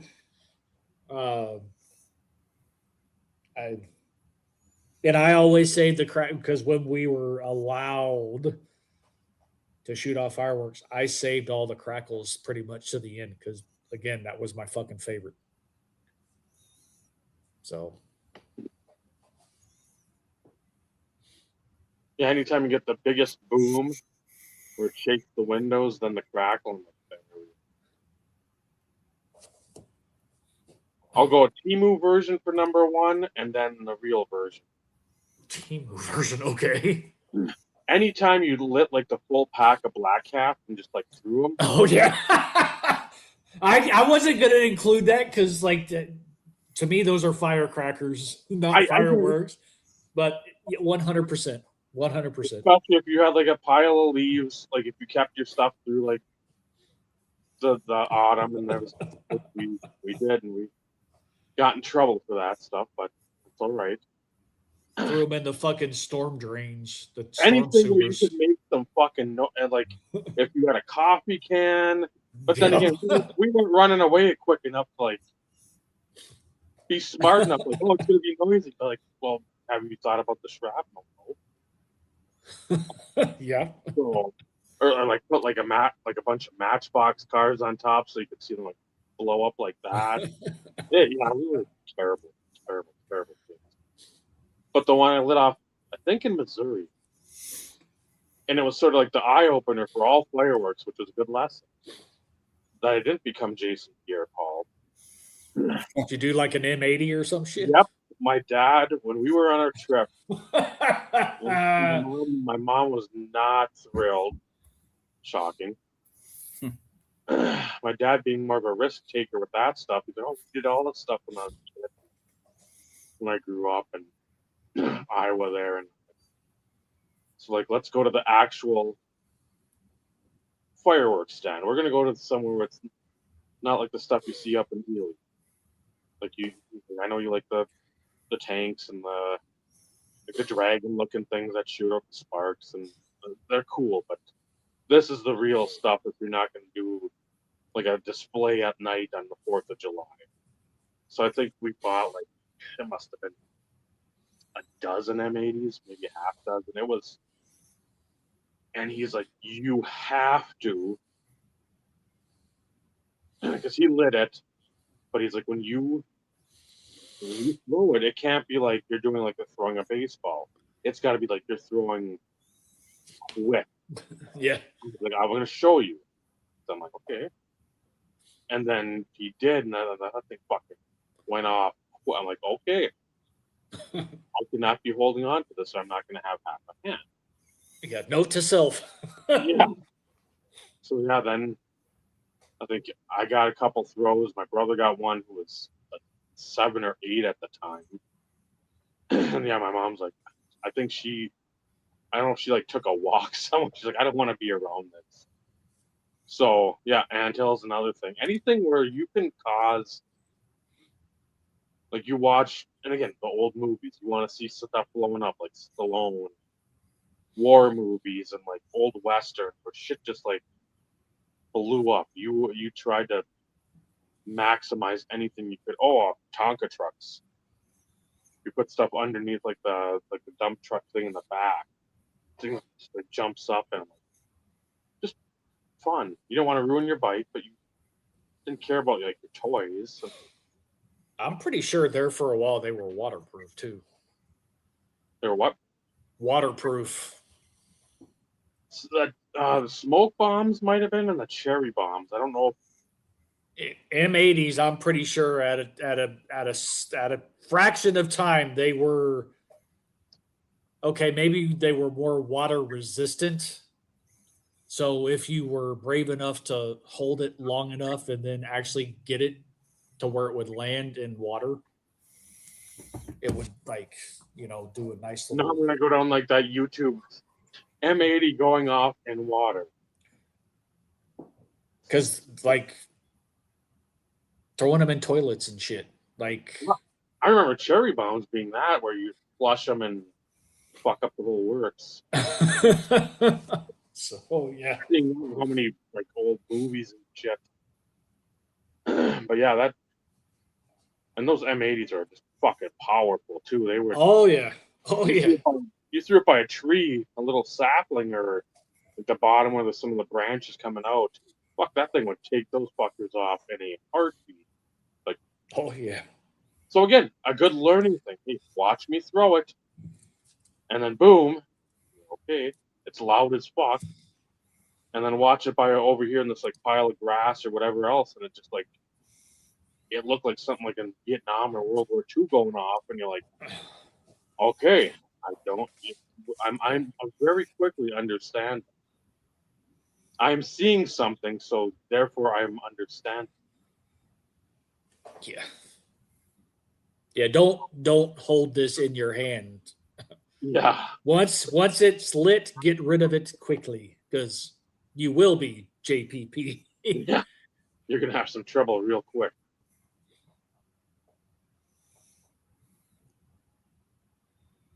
See, we're kind of the same when it comes to stuff.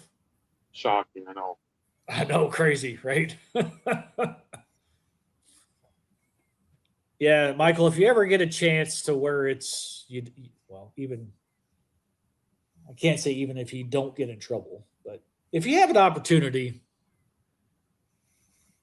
at least buy a cheap thing for mortars so you can at least say you shot off the really cool fireworks.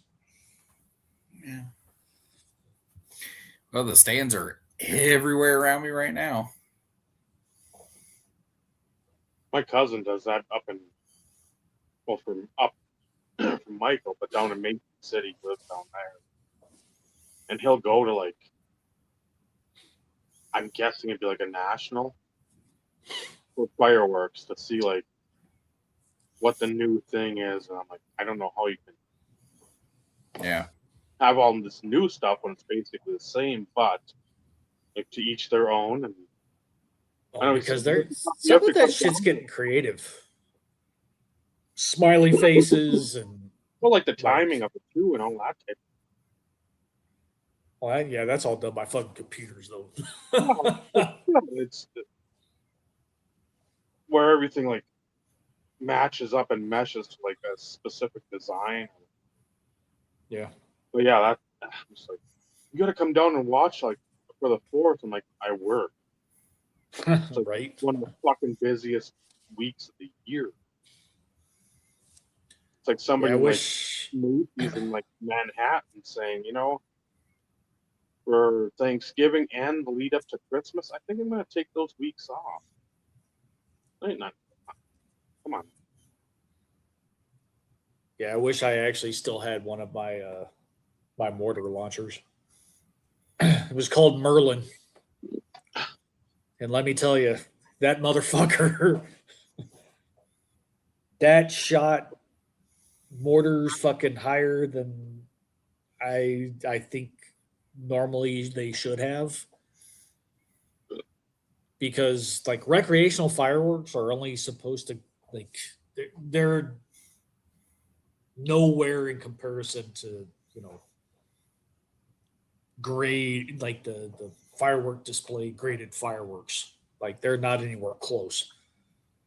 But I tell you what, that fucking launcher, that thing was probably what, almost 3 feet tall, which taller than most of the other like launchers, and it was that heavy duty fucking PVC. Like and it was heavy. Like I could have picked it up and probably beat somebody over the head and killed somebody with it. It was that heavy. But man, that damn thing, the when it launched, it was super loud. You almost felt like the reverberation from the like it just. I should have kept that fucking launcher. Man, it was my favorite.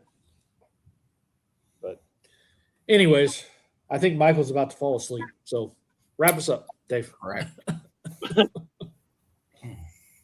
Well, I got thank you, Michael. I got you. Yeah. Thank you for watching, commenting, bearing with us for another 2+ hour journey of like a dog chasing its tail. A lot of fun. Didn't even talk about food for the 4th, which we've done before, so we didn't even like overlap from times gone by. So, Yeah. Golf clap. Same to you, Scott. there's Scott. Next week we'll have somebody we haven't had on for a while. We'll just have to pay attention and join the madness that is this. Oh shit, that is Podcast. next week. That is next week. Later crypto grifter. Yeah. Have a good 4th. Have a safe 4th. You're binging, stay where you're at. Don't binge and light off fireworks. And well, eat a lot of good food. Take pictures. Take Spend pictures. time with loved ones. Yeah. And if the storm's your way, pay attention. Yes, be safe. So, Michael, Steve, I'm Dave. Yeah, happy Canada Day tomorrow, right? I think July 1st up in Canada to our Canadian friends. Remember, collecting cards, wonderful hobby. It's the fireworks you shoot as much as you can, as often as you can. That's what really matters. Good night, everyone. Good night, everybody. Night. Happy